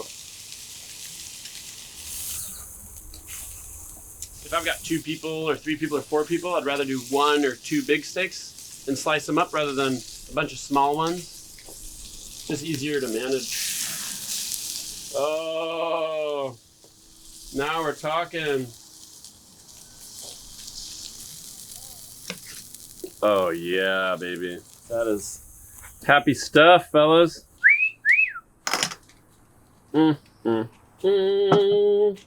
Well, there you have it. Dinner served. Watch this, guys. Listen to this. Oh, yeah. Okay, so here's our perfect steak. And, you know, like a ribeye, it's got different muscles too. So here's a sneak peek. Where are those muscles? Give it a little tender jiggle. You know, maybe I'll separate that out here. Separate that guy out here. And I can cut these separately, which is all good. Baby. This is unlike any cut that exists out there. Let's just cut right into this big guy here. This is like almost like a New York. The other tip too, all these muscles are all over the place. You see how these lines are going this way? Just take that into consideration and start cutting against them. And look, see, now you see like that? That's more tender. If I cut the steak this way, it's gonna be a little bit chewier, which maybe you want, but cut against the grain, they're that much more tender.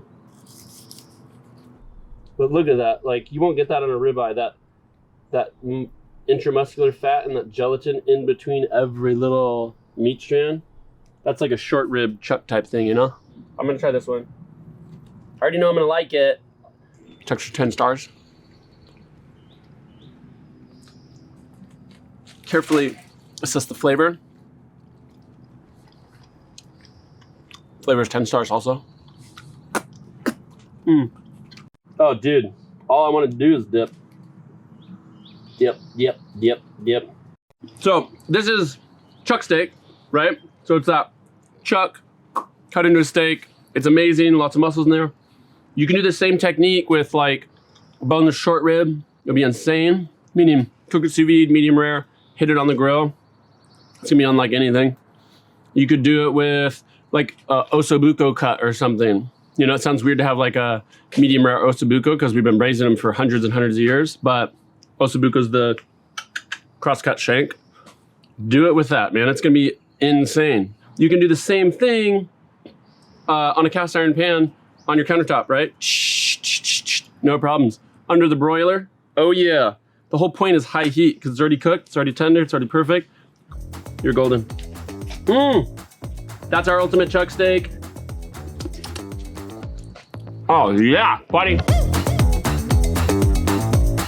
Today we're going to cook the London Royale, otherwise known as the London Broil, which is possibly the worst steak on the entire animal. It doesn't exist as a steak in London, and it should never be broiled. It needs to be cooked really high, really fast, and served extremely rare. It should not be overcooked, otherwise it will be horrible. So I'm going to change your opinion on this amazing steak, show you how we cook it at Peasant and Cleaver. Wonderful little steaks here. I'm going to season them up real quick while that's going in with a tallow. It kind of honors the animal, you know. We are taking the fat from the animal, rendering it down, and cooking the animal in that fat. I want to make sure we're getting smoking hot pan here. See the smoke coming off. The pan is at about 450 degrees almost here, 440 over here. As we go in, gonna just crisp all around. This is not going to take very long at all. This is one I would suggest using tongs because it's high heat. So the reason we want to cook this very rare is it's like, if you think about tuna and that classic tuna tataki, how it's seared on the outside and raw on the middle, this is exactly why we want to do that. Because this is a very lean muscle that doesn't do a lot of work, it's going to be tough if we cook it past medium, even if we cook it past rare. So just turning it over, very quick cook on this. One of the things that we get a lot with at the shop is it looks like a tenderloin. It looks like a filet. It's because it's circular. It can eat like a tenderloin too. I'm just getting a little caramelization. This is not going to be like a ribeye or a porterhouse. I want to keep this as rare as I possibly can on the inside. Just turning it. See this? This is all I'm looking for. I'm going to go in with my butter. So turning it in the fat, in with the garlic, glazing, in with the rosemary, turn the pan off, take these out. So again, you see the colour on here? It looks even more like a tenderloin now. Steak is resting very briefly, just cooking the garlic, taking it off the heat. I want to let those bubbles calm down here. These steaks are still hot. You can see if you was to put a thermometer in here, they'd be 60, 70 degrees on the internal temp. Again, the grain is running this way, so I want to cut long, thin slices with this. I don't want to leave it rest. It's going to finish its cooking in the pan. Cutting it super thin here. The thinner you can cut this, the better. This is what I'm talking about with tataki. It's seared on the outside, completely raw in the middle. And then the warm juices of the steak are going to finish the cooking. This is one that you want to serve quickly. We don't want it hanging out in the pan, overcooking it. These little end pieces, trim them. Get your knife down, just slicing it paper thin here.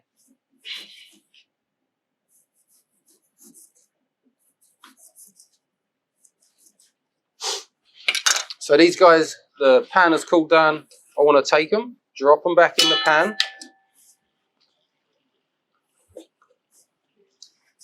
Take my spoon real quick, and that's it, out. From here, we're just going to plate this guy straight up. I like to have the best looking pieces around the outside. All these little pieces that are cut off the end are going to be in the middle. They're going to get hidden. Look at that piece there, that's perfect. So that's going to be like in the middle of the plate. I'll take our rosemary, break it off. Again, sprinkle. This stuff is so much flavor in here. Drizzle all of this, get all the garlic, get everything over it, and just finish it with some Maldon salt. Okay, so this is the iconic London Royale, which we serve at Peasant Cleaver. We feel really proud of this one. We took one of the worst steaks on the animal, the London broil, turned it into something called the London Royale, which is served paper thin, very rare, covered in brown butter, garlic and rosemary. And having a little bit of bread on the side to dip in and get all those juices is exactly how we serve it at the shop. So yeah, I'm going to go in, get one of these lovely little rare pieces. Can I try one with you? Yeah, get in. So I'm going to get this, all that lovely buttery, garlicky.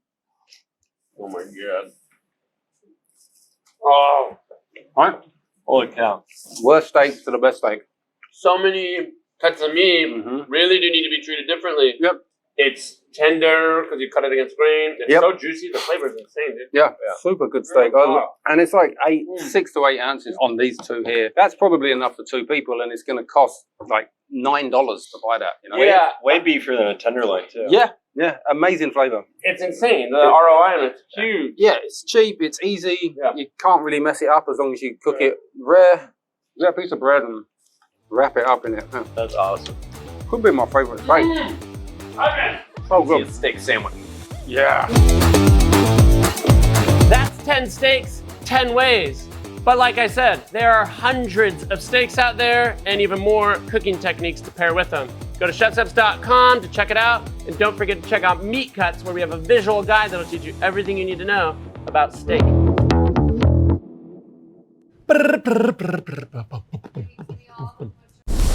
Subscribe to our channel and visit ChefSteps.com for more tips, recipes, guides, and tools to help you level up in the kitchen.